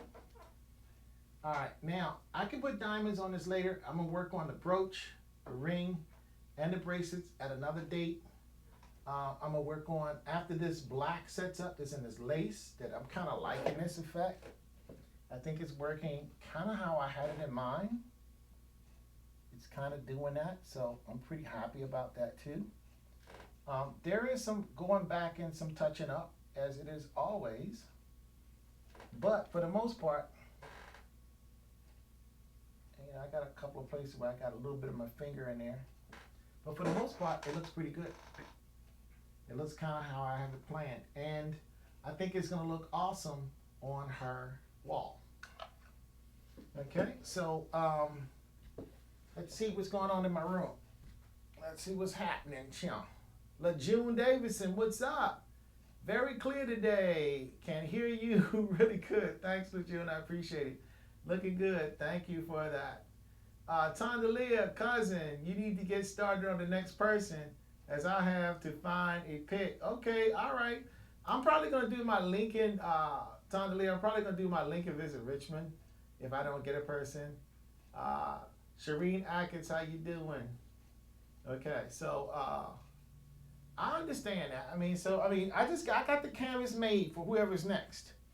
But you know, my goal that I have is for when this COVID-19 releases, I can really start going after the galleries. I have already about 8 pieces, and I haven't even, my year's from March 1 to March 1. So my year will be over in March 1, 21. Hopefully I will have 10 new pieces to add to that. Well, I can't add these commission pieces because it's somebody else's property. So this is going to go to Oshun. You know, Oshun loves Mallory Oshun. That's who this is going to. And she's going to be getting this soon. So it's not too much more to do. But like I said, I don't know. I like to do all my steps. I don't want to shortcut her. I want to do a very good quality job on this. Okay, so next what I'm going to do is I got these in. What I'm going to do is just take my little rag and clean up anywhere my little pinky finger gets onto something I've already painted that's dry. If I don't use my painting stick, that happens. I'm just going to kind of wipe some of it back. Now I'm going to hit this again. I'm going to touch these tones in here again. I just don't want any dark colors because I'm gonna just hit it with a glaze when I hit it the next time. Okay, so now what I'm gonna do is move over to the strawberry now. And for the strawberry, I can actually look at my reference picture. And I'm going to, this is dry, the strawberry is dry, so I'm going to paint that. And I can paint that with just about any brush I want. Don't have to necessarily use the liner brush. And so I'm going to, and I probably don't want to introduce any more brushes to my painting because I have all the brushes I need. Some of them are being used and some of them, but these little brushes are fairly easy to clean up actually. They're not that hard. Now these big guys like this angle brush here, now this is a number 11. These are pretty tough to, I mean they're not tough, but if you got a lot of this, you're cleaning and it's a lot of like soap and paint and stuff. And I think I'm going to do a tutorial on how to clean your brushes too. Because I just like to teach how to make the canvas, how to clean the brush. I don't like to teach people how to paint because I believe everybody paints different. And I believe if you teach a person how to paint, what they're going to do is they're going to try to paint like you, and they may not develop right because that might not work for their brain the way they work. The best way to learn how to paint is to paint. Simple as that. That's it. Quote unquote. You know? There's a little saying, I think, in a little band back in the day that I used to like, ain't nothing to doing it but to do it. That's true, you know? Sometimes you can just sit around and just conceptualize and think about something. And it just get in there and do it, man. Just go do it, man. So I'm going to put this brush aside because I already know that. Let me put it somewhere where I don't have no wet paint so I don't get it jacked up. Because I don't want to clean that because I know I'm not going to use that. This one I'm not going to use either, so I'm going to take that one out. So now I have a very minimal amount of brushes today to work with. So let me take this one out too. I might not need that because I think the brushes I have is perfect. Well, let's see, did I already get this brush going? Okay, so this brush I don't put through the changes. Let me pull this brush back then. I think I'm gonna need that. So that's a good amount of brushes to work with. I mean, it's minimum, but I don't want to overdo it. So what I'm gonna do is pull my paints closer to myself because I got these little apple boxes where I set my paints on.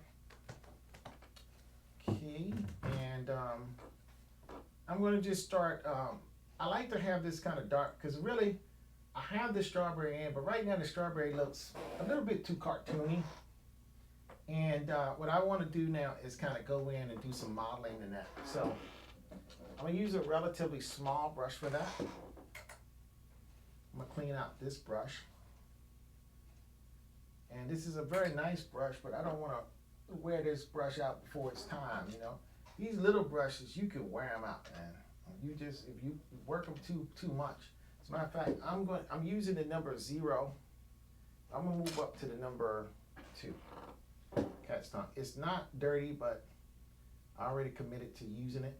So what I'm gonna do is get some alizarin crimson and a little bit of cobalt red and kind of make my core glaze color there. And I'm not even gonna come in with any black because I am gonna paint the shadows, but I don't like to paint with black. I like to paint with a color. So I'm going to start the shadows out by just simply going in with that alizarin mixed with a little bit of red as a glaze. Paint right around these fingers just to get some more 3D involved in this strawberry. And what I'm going to do is I'm going to focus a little bit more on alizarin. See about this dioxazine purple. I'm going to just throw a little bit more dioxazine purple in there as I start coming around to the edge a little bit with this, just to get it a little bit more intensely dark. I do want the glow of the color, but the purple has some glow to it too. Okay, and then everywhere where I have these seeds, I'm just going to add a little bit more 3D indent in there. Now, I probably probably do want that smaller brush for some of this because the bigger brush is good for getting around and cutting out my shadow. I think the smaller brush would be good for getting around the little details in the interior of the fruit itself. Okay. I'm going to throw a little more dioxide purple in there. Even though none of these colors that I'm using, the alizarin or dioxide purple, is very opaque. The only one that's why I've mixed a little bit of, just a little bit I could put in there of the cobalt red, because it does give it some opacity, though it's not a lot of it. Okay, and so what I'm doing, you can see I'm kind of like popping that away from the fingers a little bit more with this tone here that I'm putting in. And now as I get close to the finger, I want a little bit more dioxide purple. I don't want to really make this shadow with black. I just want color, color, color, color, color, color. Okay, so that's nice. And now that I have the color established at the bottom, I'm going to just kind of see everywhere where there's color on the rest of it. And I see a little bit of dark anyway. I see a little bit on this side. And then I see a little bit coming even toward the top. So the light is really coming in like here and to the front.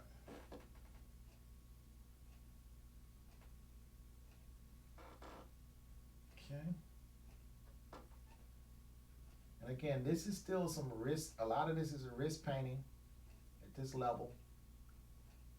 These are the finishing touches. These are the touches. Now I still have some wet paint, so I have to be very careful. I might have to get my painting stick out. And a lot of times, see, I don't like that.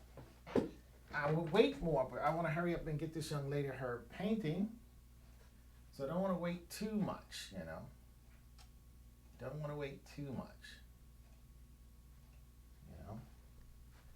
So I want to get this young lady her painting. And George, what's up, man? How you doing? George Ruska, how you doing, man? Glad you can drop by. You can see I added a little tapestry to her garment. To the garment.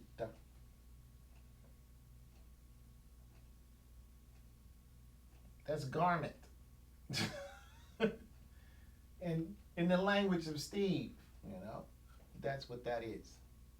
I just invented my own way to say garment.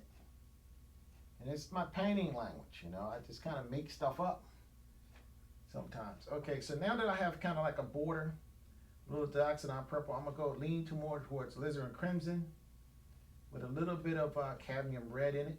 Well, with a lot in it. Just to pop it out more of a red. And start building this color out some from the edge.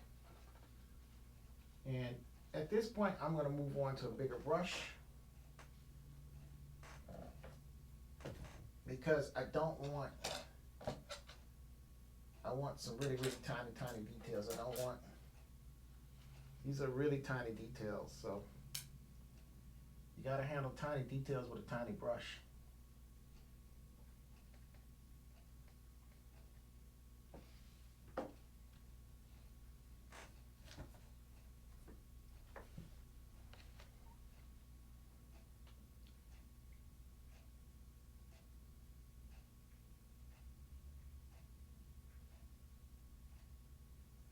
And what I'm going to do is I'm going to wind up oiling out this painting as well. Oiling out is just simply putting a oil, using like a lot of people use stand oil, but I think when I oil this out, I'm going to use Galkit oil. Because that's going to dry within 72 hours, and then I'll be able to put a Dumar varnish on it.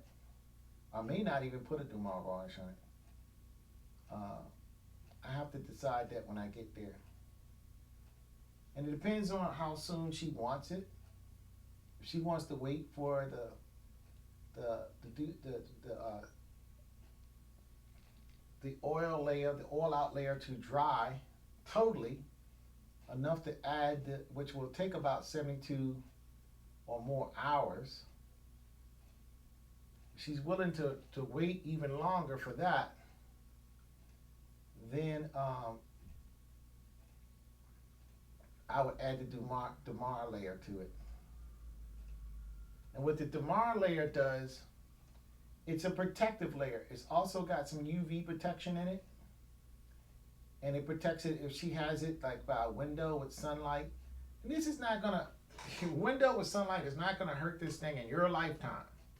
That's if you have a house and you have it by a window and then you die and you leave it to your kids and they keep it in the same place by a window and it just stays by a window for the life of the painting for like 100 years.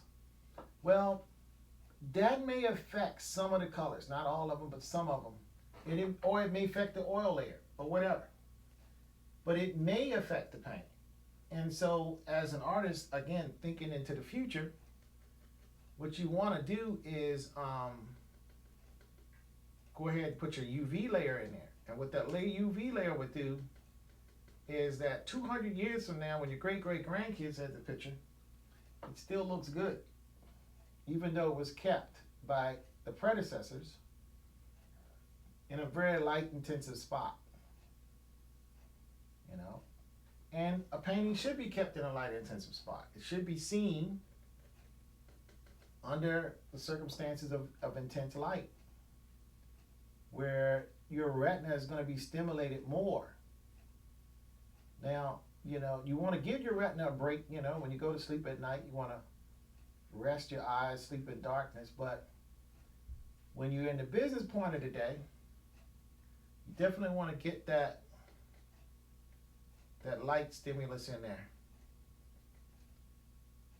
because that also stimulates the brain. Especially when you're looking at art, you want to stimulate someone's brain. You don't want to just have, a bland looking painting. You want a painting that's going to pop. Pop. That's what you want to happen. The painting don't pop, what you doing? And that's no good. Your painting ain't popping, man. They ain't got to pop. So you definitely want some pop action going on.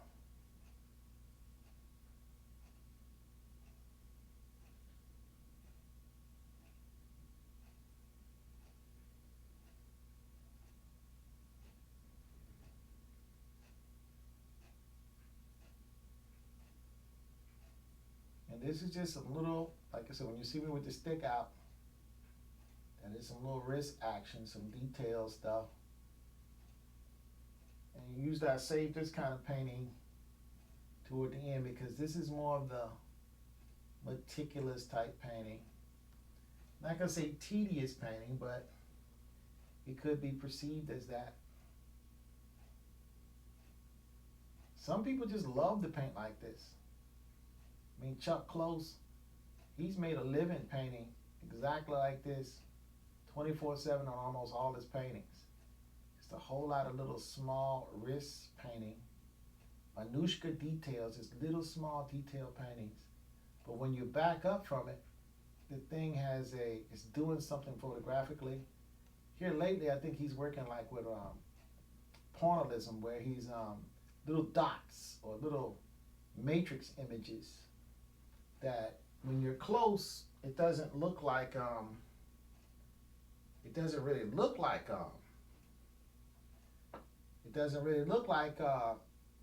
it looks kind of abstract and kind of designy sort of.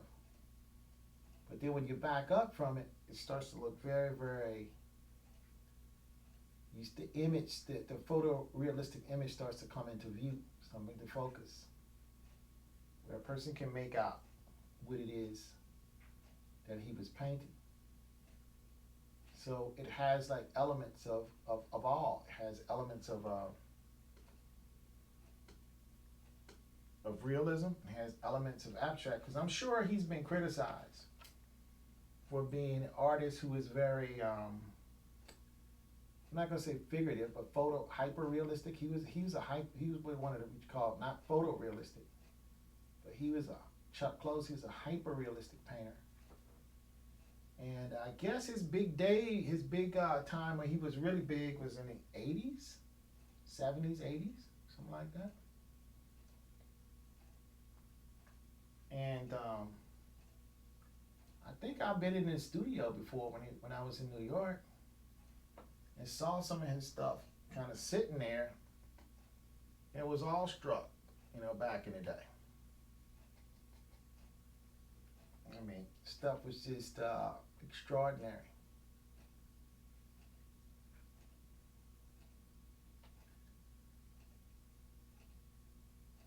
And especially for that time, it was on the cutting edge, man. It was all that plus a bag of chips. Of course, nowadays that you got all this technology, a lot of people ain't impressed anymore with that kind of imagery, because you can do it so easy with printers, and you can make images like that. They just make it very easy. But in a day when large scale and photorealistic was two different things, when just the you couldn't find enlargers big enough. I mean, people were making billboards, but I think the billboards were more like drawings of prints and less like photography, So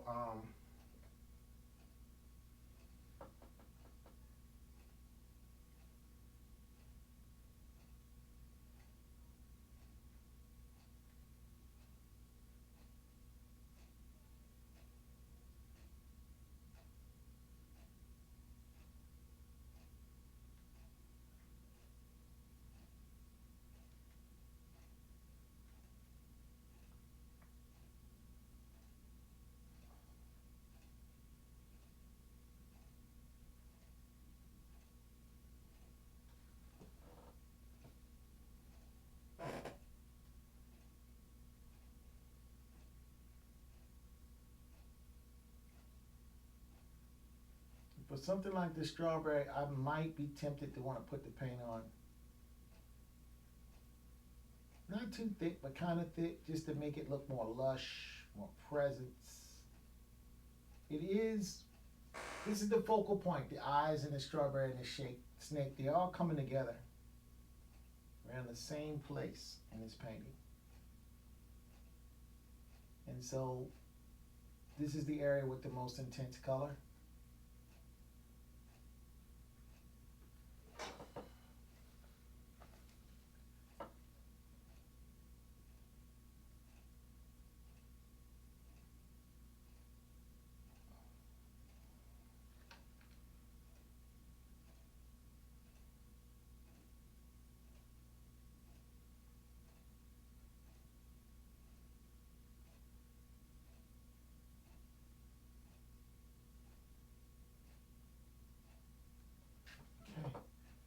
Looks pretty good.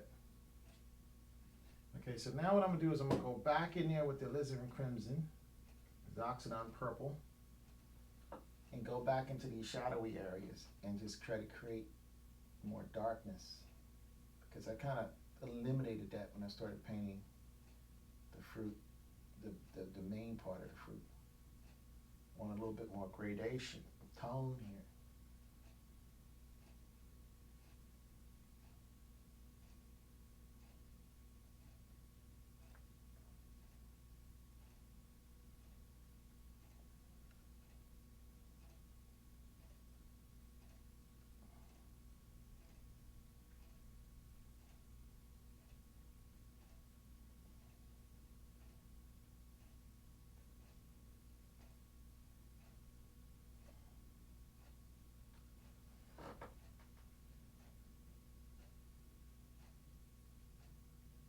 I want to create this gradation for this with color. I don't want to create it with, I'm using any black. I'm not even using, because of the fact that this is the color range of this, I'm not using any blues or anything dark. The darkest I'm using is a little bit of Dioxazine purple mixed in with the alizarin crimson.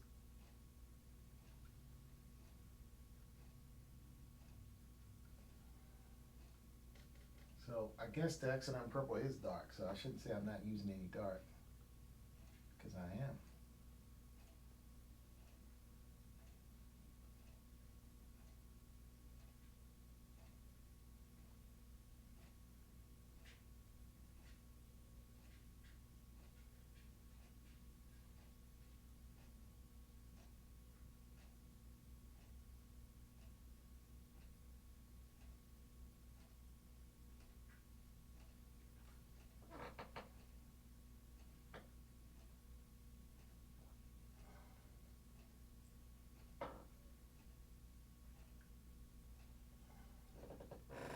I think at this point, I'm gonna just grab a lot of Dioxazine purple to get this perimeter in here.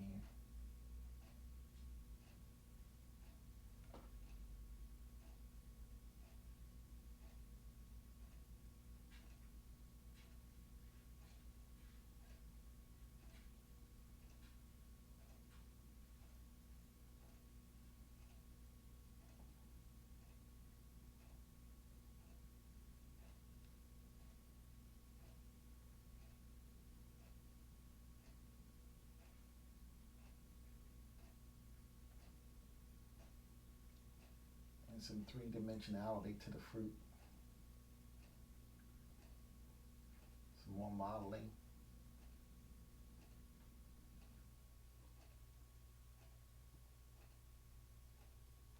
That's pretty good. For now, you know, I don't want it to get too muddy. Even though I'm using all colors, so it's not gonna get muddy, but I do want my tones and colors to be distinct somewhat. So I'm gonna let that dry. Like I said, I thought this may be the final session for this one. It may not be. I may still have more, but I definitely have to oil this out. So that is a bit there. And I have to, I may put some Dumar varnish on it. And like I say, what I do have some more painting, because I'm gonna paint her eyes, just the eyelash or eyeshadow, just a little bit more. The pinks of the eye a little bit more, that kind of stuff. So I am gonna kind of do some things there. But for the most part, I'm adding up some details today. This is all details at this point. Just how many different details you want to add to this. You know, and sometimes you don't want so much detail, you know, because this is a composite. In other words, this imagery did not exist. And what I did was I made a fantasy environment. Okay, so when you do that, it has to look like it all goes together. And what's easy to do is to create something that don't really go together with it. You know, it just don't. It doesn't go because you composited it. It's not really, it was never together in nature. And you know, when you went out there to, it wasn't taken as a photograph, that's it. Sometimes you take a picture of something and that's just the way it is. I mean, you can Photoshop it and balance the color a little bit. But for the most part, what you see is what you get. You know, whatever the photographer saw for the most part when he snapped that frame is what you have in that photographic piece of art, you know. Now, the difference with painting is it don't necessarily have to be in that when I originally conceived of the picture. I mean, the picture, photography is almost like hunting for art. You know, the picture don't exist, but you have to take yourself to where the picture is, and then you gather that picture. You acquire it with the camera. You push the button, and an exposure happens, and you take that image back to your studio. You play and enhance it. You play with it and enhance it a little bit, and you call it art. And it is art, you know. But it's found art. It's like, you know, compared to a painter, it's kind of like, okay, I discovered this image, and you do have an eye for it because the photographer is manipulating how the image looks. That's why his picture looks better than the average person's picture. So there is some manipulation of the actual topic that's being, you know, captured or depicted or whatever. However, you still have to use something that exists, you know, as your reference. And so it's very, very easy to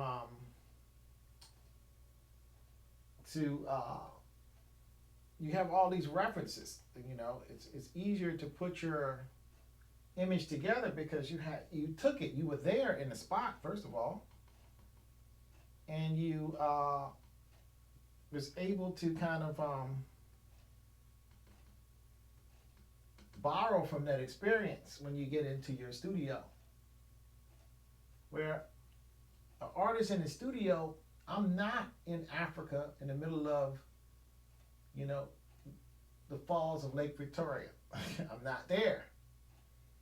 I'm supposing as though I'm there, and I got this picture. And then there's the picture right there, because I supposed that this picture, this is me there, or this young lady is there. And I didn't pose her. I didn't take her. We didn't get on an airplane and drive there. Of course, with COVID, you can't do it anyway. But we didn't get on an airplane and drive there, and then she put on this. And then I had my makeup person get there and throw the makeup on her. And bada bing, bada boom, there it is. It didn't happen that way. It happened basically with me racking my brain for images and saying, ooh, I think I want to do this. I think I might want to do that. And then just saying, I will do this and that, and then do it, you know. That's kind of how this came into being. Which is, it's very, very much out of my mind's eye. I think more so than the photographer. Photographer might have something in his mind, but he still has to work with, in a sense, nature or whatever he's photographing is part of his palette. It's part of his paintbrushes.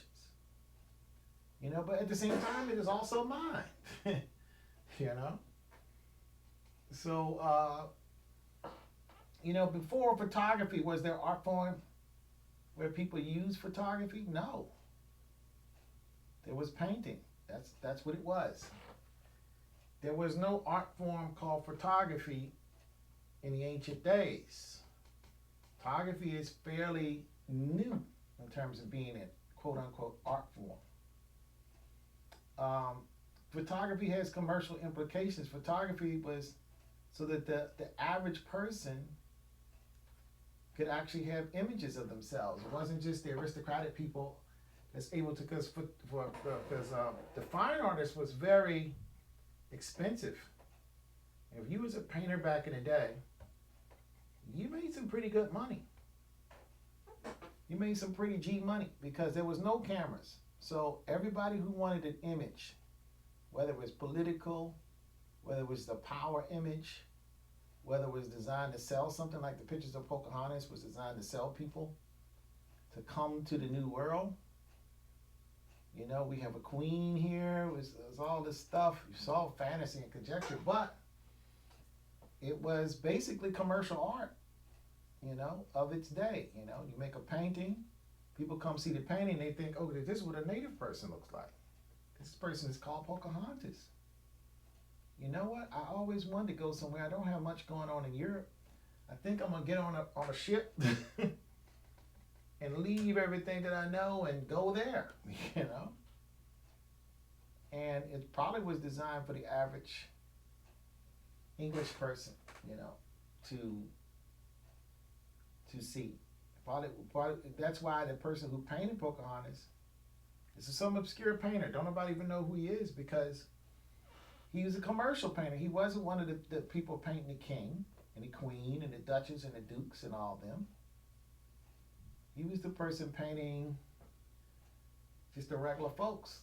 And this was places at this point in Europe, because the arts had developed in Europe to the point where the commoner could go. It wasn't just the lords and the aristocratic people. The commoner people could go and see art. As a matter of fact, you could put common people in the art, because you had a lot of, you didn't have just one or two like Rubens and Raphael. You had a lot of different artists out there with various levels of skill, but most of them were pretty competent, pretty good. And they was getting down. They was making that money, and but they weren't selling it. They weren't making the big money, the king money, the duke money. They were making the money that the commoner was making. I mean, they were selling their work for just a little bit less than what the guy who was doing the duke and the earls and the kings was getting. But he was getting a pretty good little piece of dime, you know. It wasn't like he was doing too bad. He was getting a good little piece of change, you know. Because there was no photography. It was all about the painter back then. And everybody was seeking you out. Everybody who needed images was seeking you out. So what I'm going to do now is just kind of back off from this now that I've done this fruit here, to see how that's working out. And then I'm going to come back and to this. And yeah, my fruit looks a little bit more 3D now. It looks, the presence of it looks more there.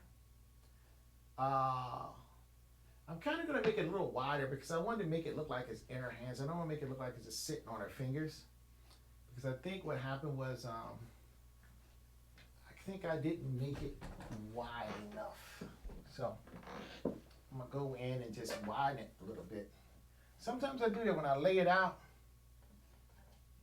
I lay it out one way, and then when I actually go paint it, you know, I could have got to be, I think I got a little overzealous with my waterfall when I was painting that. And what happened was I painted into on one, you know, some previous day to today, I painted into the piece of fruit too far. So now what I'm going to do is go back in and just paint like a little bit into the waterfall area more. Sometimes it's just those little millimeters, it's a few millimeters more that make something look right or wrong. It's just that little mark right there, that little piece of color that you place right there at a certain spot that makes all the difference. It doesn't make all the difference, but it does make a difference. It all contributes to the painting. Everything contributes to it. And there we go. And that looks pretty good.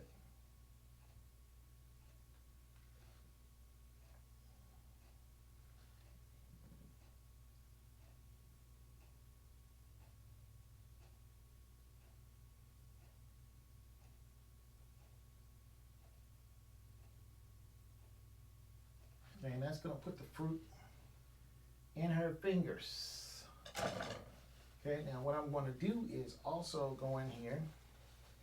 A lot of times when I, you know, if I need a real fine eraser, what I do is I get a piece of tissue and I kind of fold it over, and I get the end of a paintbrush and kind of wrap it on there, and I just kind of go in and just kind of erase a little piece of paint. And that kind of helps me to get like an exact spot. This brush might be a little too big, so I'm going to get a smaller brush. And I just get a little piece of tissue. I kind of double it over a little bit. Let me just get a clean piece of tissue.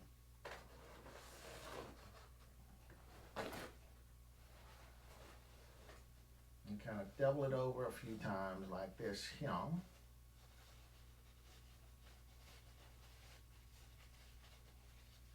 Then I just go in and just kind of rub away any wet paint that might have gotten somewhere I don't want it. That kind of allows me to go in pretty tight and clean something up. Or I might have just got a finger. Sometimes I do that, you know. If I don't use my stick soon enough, I get a little finger of a tone somewhere in something. Then I have to go in and kind of clean it up. Another technique to do that is just get your brush, and it don't have to be a big brush. It could be a small brush. Clean it out with Gamsol real good, and get your with Gamsol. Make sure it's nice and wet, and just kind of hit that area that you got paint in, and just use a little edge of tissue, and get it nice and wet. You know, because it's dry underneath there, so you can, and just kind of absorb up whatever that is. So that's another way that you can get rid of any little small things that you might have done to the painting, which I haven't done much, you know. And a lot of times what I'm doing now at this level though, I'm looking at the painting close for details, because the core painting is done. Now what I want to do is, like, if I had I made a stray brush mark or something like that on a previous day, it could have been days ago. What I want to do is fix that now. I'm going to take the time to straighten it on out, you know, get it right. And yeah, so. And so what I'm going to do is I'm just kind of going around now. I'm looking to see what I can find to work on. And what I'm seeing is just a little bit of this skin tone right here, where I just wiped. And I'm going to save that for another day, because I just want to do a bunch of glazes on that. And I probably won't even do that on camera, because it's kind of boring. Because the thing's almost done. I'm just refining stuff. It's really all I'm doing. And I could do that so fast, it won't even be a whole painting session. And that color is just a little bit too something.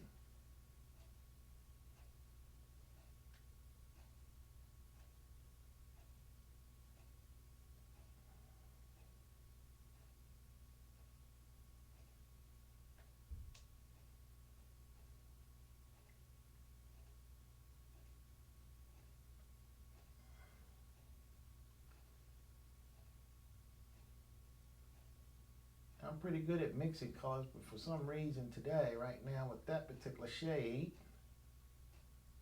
I'm having some issues.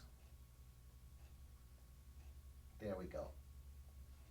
Okay, so what I want to do with this is, I already have a big brush, but I use it to kind of smooth out my sky earlier today. Smooth out some brush marks. Because now, that's what I'm looking at. It's just all of the brush marks going in the right way. I mean, the sky, I want it to go left to right. I don't want it to go up and down, around. So I'm just looking at little things like that, you know? And I just saw something right there in the sky. So those are the things I'm kind of looking for. But right now, I just saw something in here. And I'm going to go in with this large angle brush. And I'm kind of using it like I would do a mop brush. I'm just using this brush simply because I don't want to mess up another brush like a mop brush. And I don't really have a mop brush. I really just have an old round brush that's rather big that I use as a mop brush, because I really don't have a mop brush. And sometimes that happens, you know, like if you have like a flat brush and you want a bright brush, just paint with it a lot. You mean just use your old flat brushes, and now that's a bright brush. I'm pretty sure that's how bright brushes was invented. All it was is somebody's old flat brush. Because it's basically the same brush. So what I'm going to do here is kind of get a little bit of medium here, not a whole lot.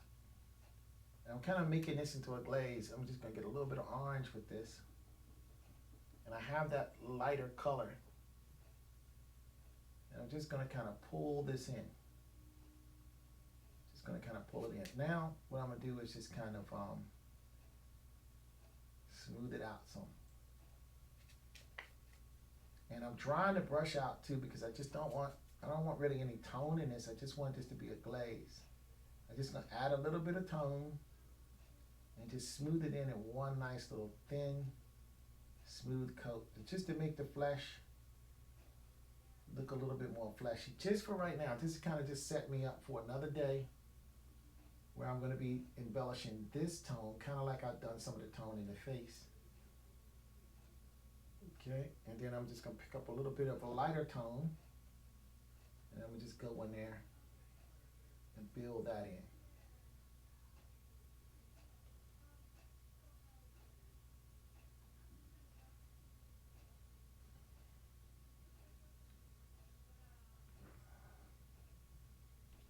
Okay, and I'm gonna hit a little bit more tone.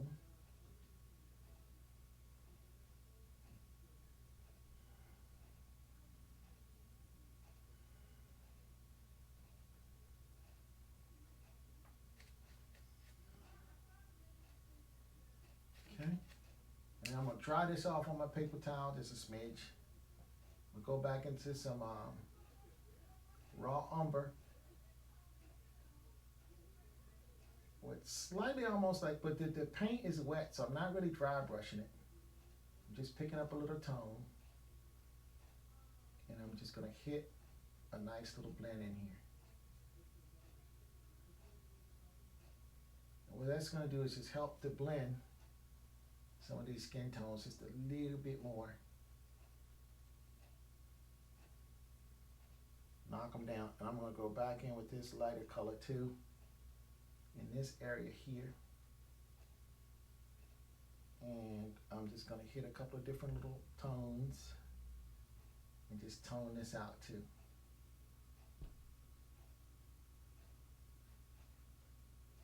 Just tone it out. Now, I don't want to change it up too much, and that's what it looks like I'm doing, is I'm changing it up. But now I'm gonna hit with a little bit of cadmium red, because I want to go a little brighter than what I need. Because I'm just putting a little bit of tone and I blended it in with the stuff that's already in there. And this is over, some of this is dry. So some of this is dry brush. I mean, wet over dry, I should say, not dry brush. Okay, and then I'm gonna go into a little bit of burnt sienna. And just gonna knock these edges of this down. I'm gonna wipe off the excess, and then I'm gonna just blend it and smooth it in, because this is a sable brush, an angled sable.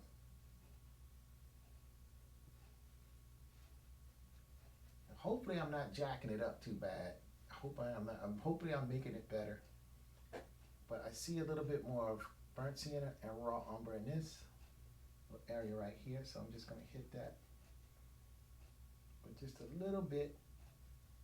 And these are just little pieces of color, just adding a little bit of glazing, just a little bit of extra to what I already have there.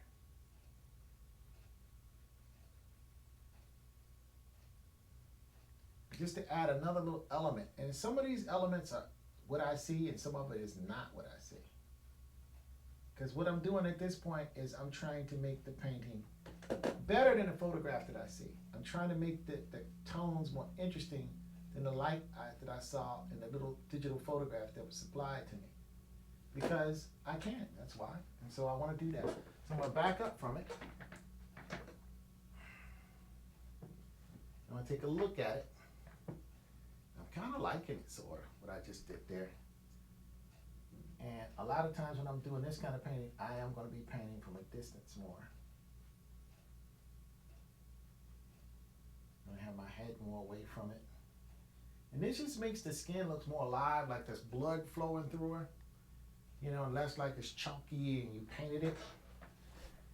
All right, so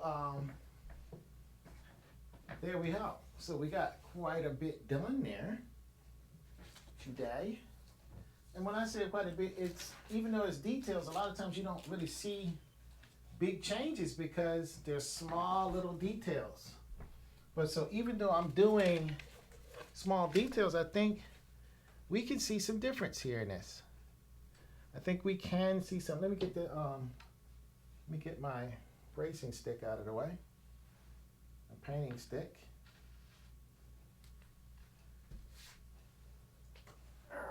And we can see the details. Now I do have to kind of refine a little bit on the nose, a little bit more on the lips, and of course on the eyes. And I'm gonna work on her crown. I think that's dry, but what I don't want to do is, I don't know if there's wet paint here, or I think this paint is kind of semi-tacky in there, and I don't want to mess that up because it took me a while. I kind of like the way this is, sort of. I'm going to glaze it a little bit more. I'm touching it. Nothing is coming up, but I know this is baby paint. It's dry, but it probably just now dried since I started this session. Because when I first started this section, it was just a little, I could feel the moisture. I've been touching paint so long, I could feel moisture, how much moisture is in the paint. And so this paint is dry, but it's tender dry. In other words, you don't want to brush on it with something else or scrape across of it with something.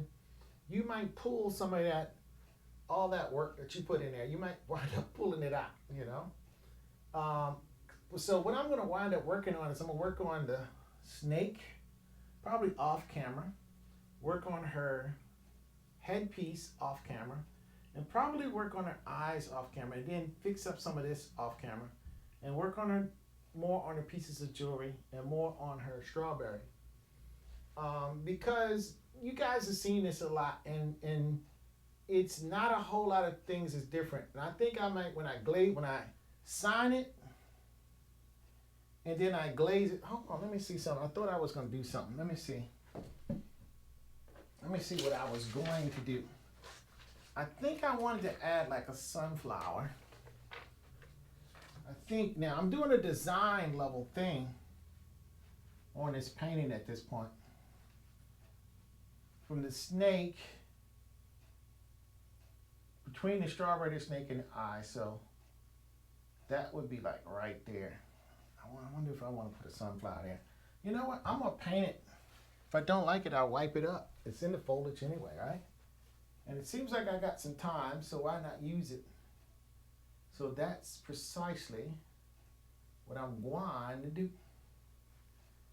I'm going to put in another symbol image that I didn't really have in there before, and I think the only place the sunflower exists is as a photo on my iPhone. So let me get that up.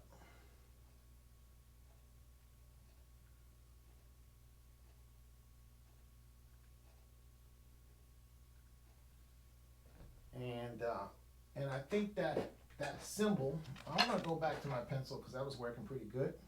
I'm going to use my brush this time. I'm going to go from the snake eyes to her eyes to there. This is where I want to put the sunflower. Let it live right there. So, it's not going to be a whole lot of painting with Mr. Sunflower, I can tell you that.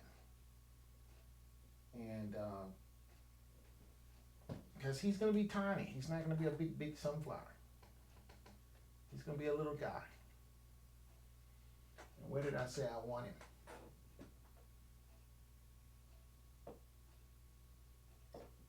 Right there. So, I think Mr. Sunflower lives right in here. And sunflowers are Mrs. Sunflower. And I'm going to make a, like I say, and if I don't like it, it's a great thing about oils, so don't dry that too fast. So if I don't like it, I can just wipe it up. Okay, so now I'm going to go and start mixing my sunflower yellows. As I'm trying to get some kind of reference of a sunflower on my phone, something that I can see and look at and study real quick here.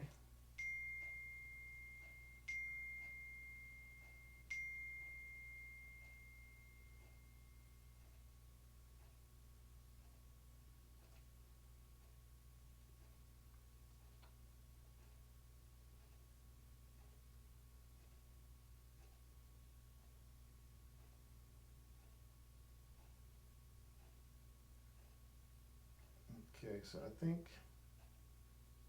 think I got me a pretty little sunflower here that I'm going to. I'm gonna work with this guy. Okay. I don't know if I want the sunflower too big.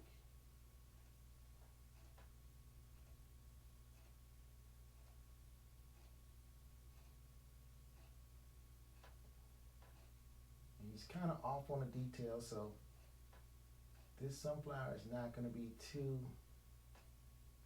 there's not a lot of details in this. It is going to be some details though, because I'm making it bigger than probably what it should be. But sunflowers do get kind of big.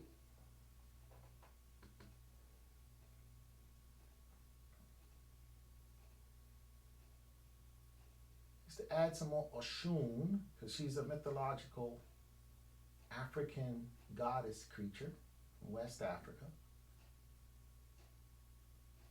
And some people would say she's not mythological, she's very much real. Matter of fact, I believe the lady in the painting would believe that. And a lot of people from West Africa do believe that, and a lot of people even from the Americas believe that as well. Okay, so next what I'm going to do is go in and create the center part of the sunflower.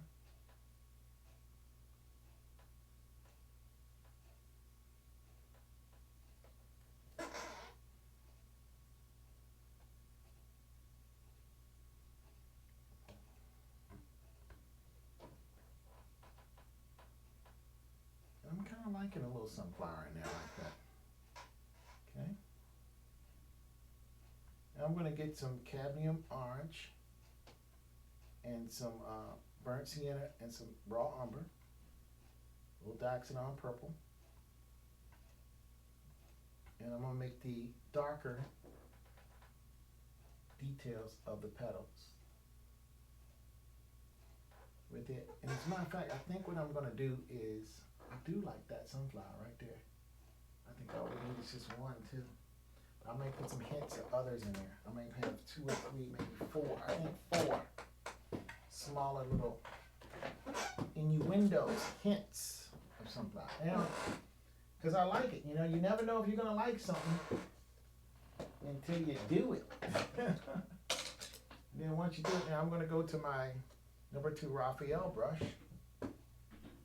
And I'm going to go in with that tone there, that brown that I mixed with cadmium yellow, burnt sienna, and raw umber.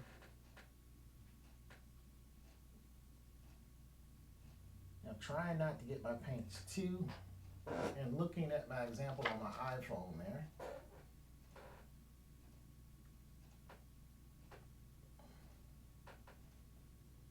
I'm going to pop this thing in there.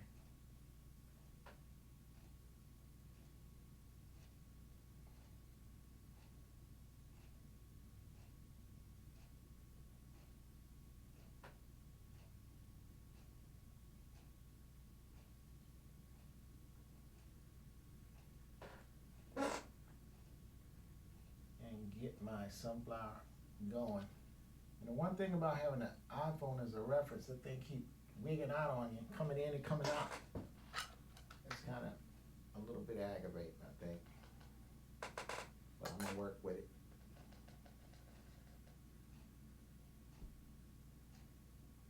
I'm gonna work with it. And this is the nice part about finishing touches. You can just add little stuff like a la carte, a little sunflower in there, you know, just throw it on in.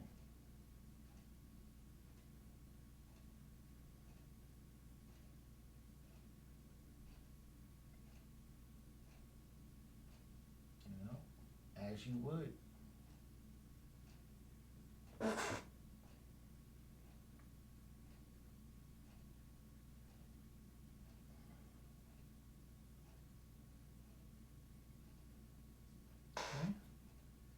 Now what I'm going to do is I'm going to go in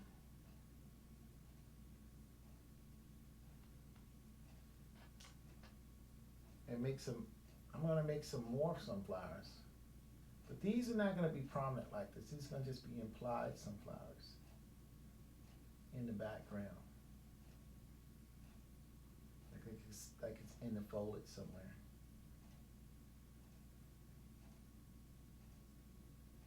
It's in the foliage. So little sunflowers here and there. I think the other sunflower, I want to make them appear to be kind of like behind this other sunflower. So now where, again, I feel like Bob Ross, where is this sunflower going to live? I think I see a sunflower. Let me see where I want the sunflower to live then. Because I'm popping in sunflowers. I'm going to have one kind of underneath, like a smaller one. Kind of underneath here.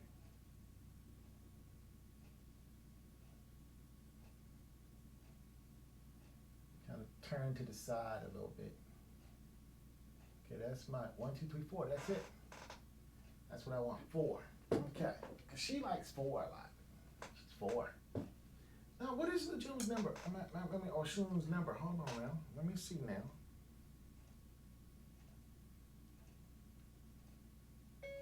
Oshun's number. Oh, man. Naturally, this thing went out.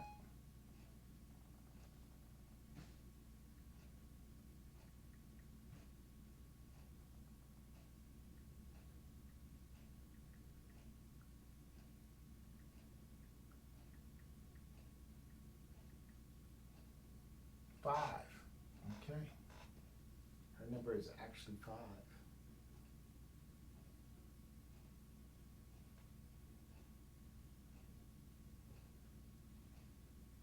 So I'm going to put 5 sunflowers in here. I knew I wanted 1.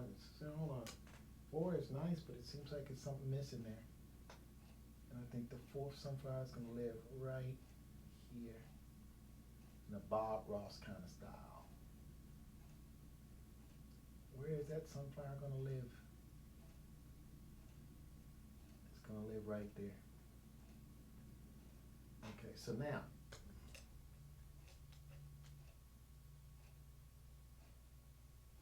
I got Mr. Sunflower in. I'm going to go in and work with it. First, I'm going to go in and make the center. I'm going to use a dark color on this sunflower right here. And the center of the sunflowers are kind of, now I'm making a sunflower from memory. I better look at something. Go back to my reference here, okay? And we'll fluff that center out because it's kind of a big center in these sunflowers. This one on the side is going to be an elliptical shape, and then this one right here is kind of obscured.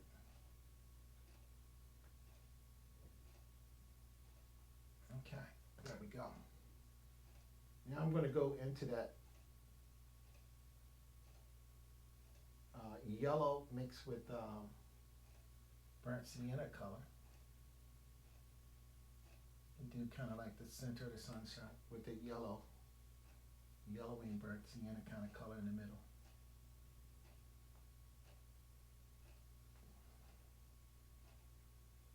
And go back to this dots it on purple. So I kind of get the center for this one. There we go.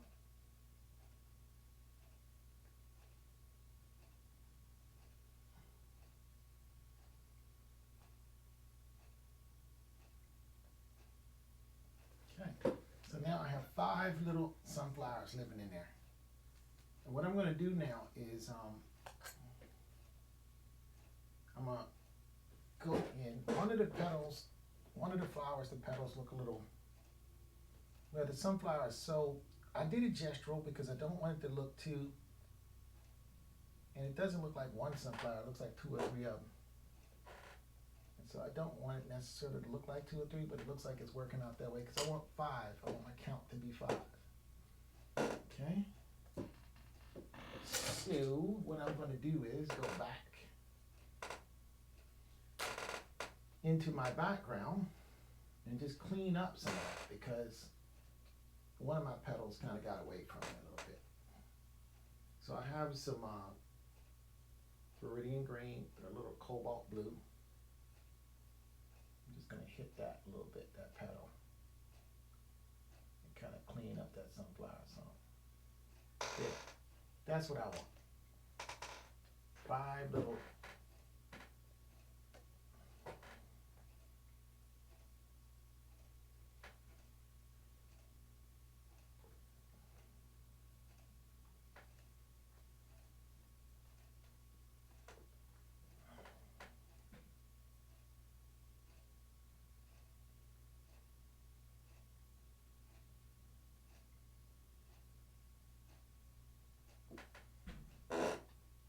Five little sunflowers.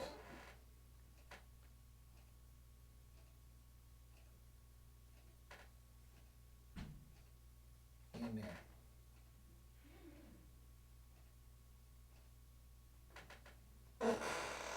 Okay. And that's it. That's good enough. And I might have gone a little too far, so I'm going to go get just some straight yellow now for some of these sunflowers. That kind of, I just want to add a little bit more painterly, kind of like a little Monet thing going on with this. Just add a little bit more of a painterly effect to some of the sunflowers. Petals. Even though they're really tiny, it's gesture. And again, I don't want my paint to look wispy. I want it to look intentional. So, just to help that out. Okay, so now I just added some little accenty-centys. Again, this is bringing in the whole thing. And I'm going to back up off of it and see if I did right or wrong with that. And it doesn't hurt it, but it doesn't help it help. But it adds some symbolism into it. It definitely does that. And what I'm going to do is add some stems to it. At least the main one a little bit. And I may wind up putting some more splashes of other color in there, more foliage in some of the other areas just to bring it up to the level of the sunflower. But it doesn't hurt me that the sunflower is a little sharper than some of the more blurry foliage areas. It doesn't hurt anything because it is part of the symbolism of this painting. So in this painting, I have obviously her face. She has the lace thing on. In addition to that, she has the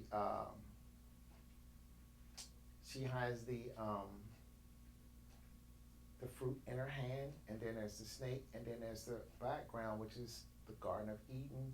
There's a waterfall in the background, and there's also a little rainbow shoot there. The sunflower does kind of go with the rainbow shoot pretty good, so I'm liking that. So, and definitely this is a realistically painted painting, but it's figurative, but it has enough symbolism in it that you definitely know, if you know the story of Oshun, if you know anything about it, it's definitely going to it's going to tell you that. This painting is going to tell you Oshun. In addition to that, the painting is going to tell you, and it's using this young lady's face, but the painting is going to tell you that she's offering a piece of fruit, or she has it in her hand. She either is going to eat it herself, or she's offering it to you.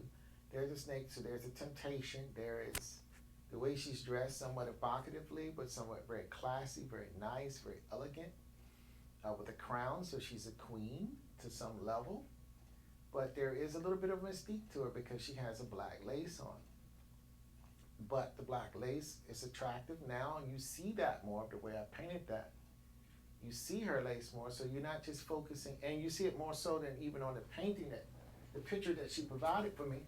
So I was able to transform her picture just a little bit more into something else.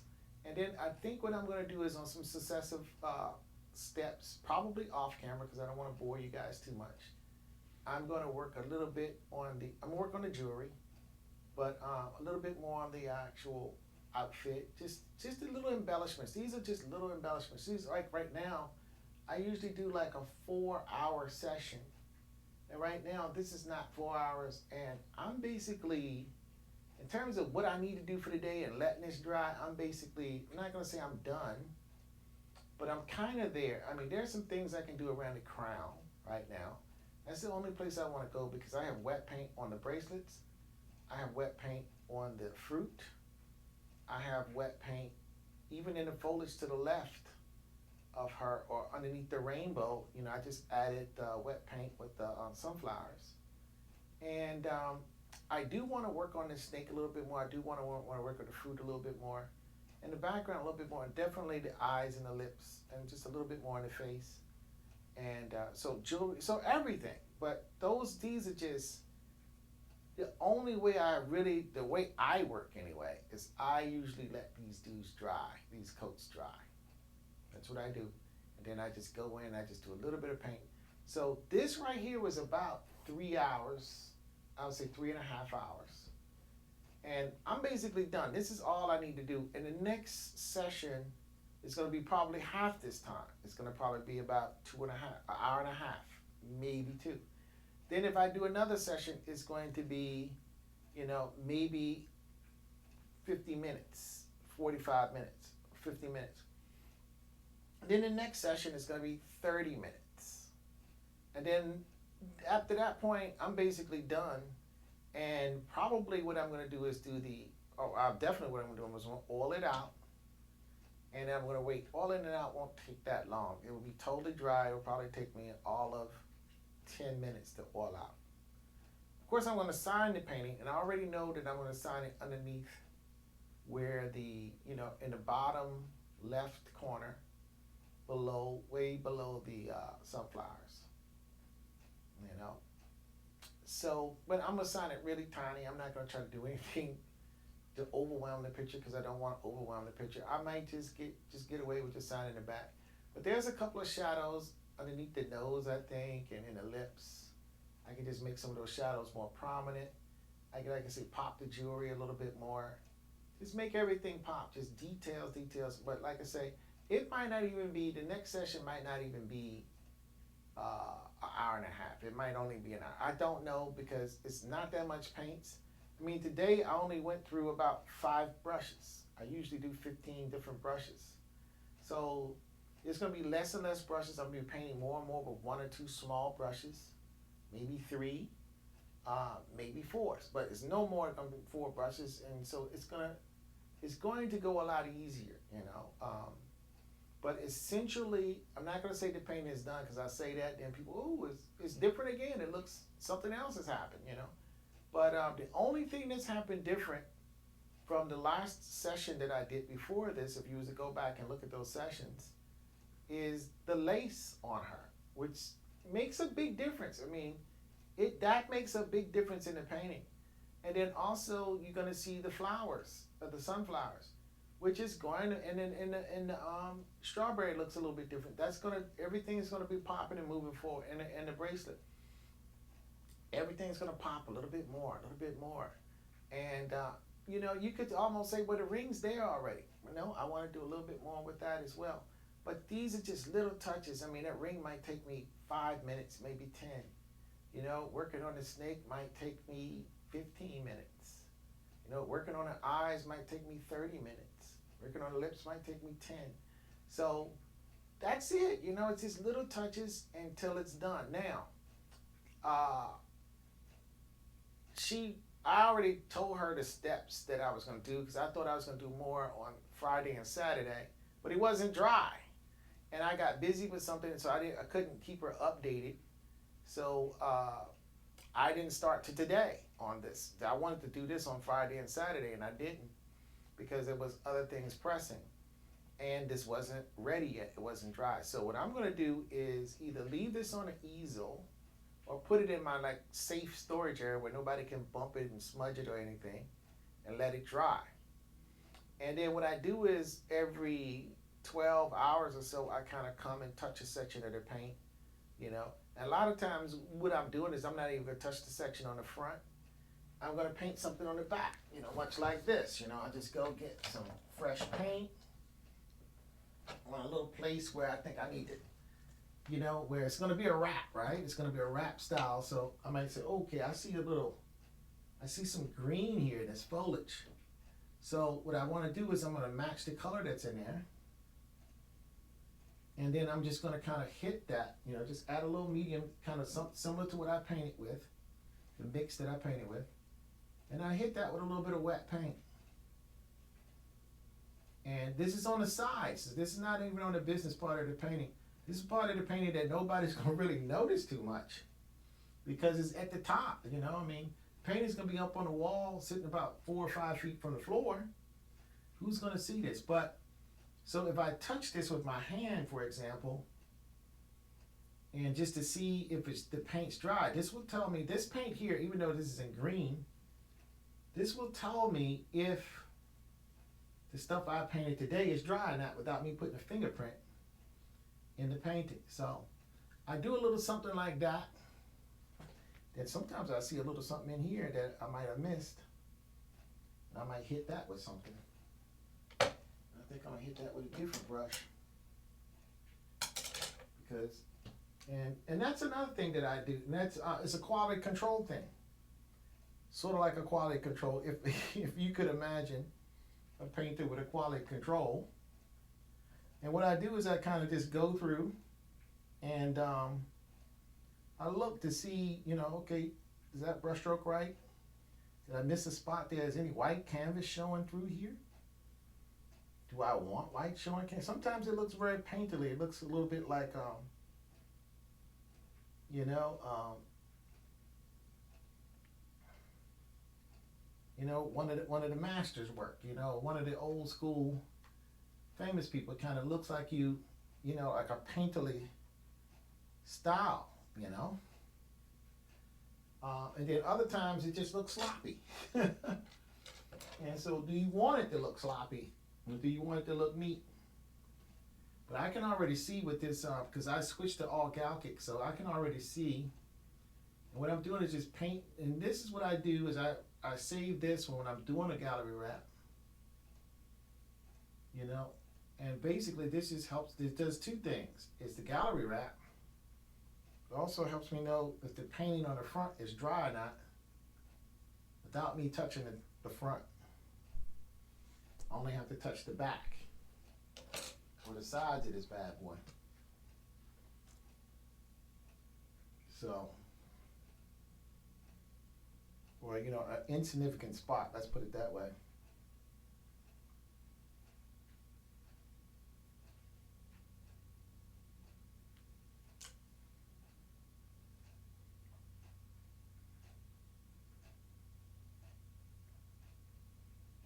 So now what you see me painting is just some branches as they go off the painting and around to the sides. Actually, I usually prefer frames because when you do frames, you don't have to paint all this. It's extra work to do a gallery wrap. Go, okay, if you do gallery wrap, you got to charge more, right? The person saves on the frame. So it's whatever the person wants, really. I don't care. I just do whatever they want. The amount of work is insignificant. The thing that is important is when the person gets it, do they like it? Do the person like the paint? The person that's getting the painting, do they like the paint, first of all? That's the most important aspect. And I have some stuff on my palette that I probably just don't need. This is also something that makes things take a long time to dry. But would it make the painting nicer to have just a richer color even on the side, on the gallery wrap side? Yes, it does. So if I have the tone or if I see it somewhere, again, this is something I can touch that's not necessarily the business side of the painting. I can tell if it's wet or not. So I have different colors in there now. Because there's some places in the hair where I got some of the blue sky a little bit right there. So I'm just going to hit that. Now I'm going to actually also, just like I painted in this lace area, I'm going to do some designs in the hair as well.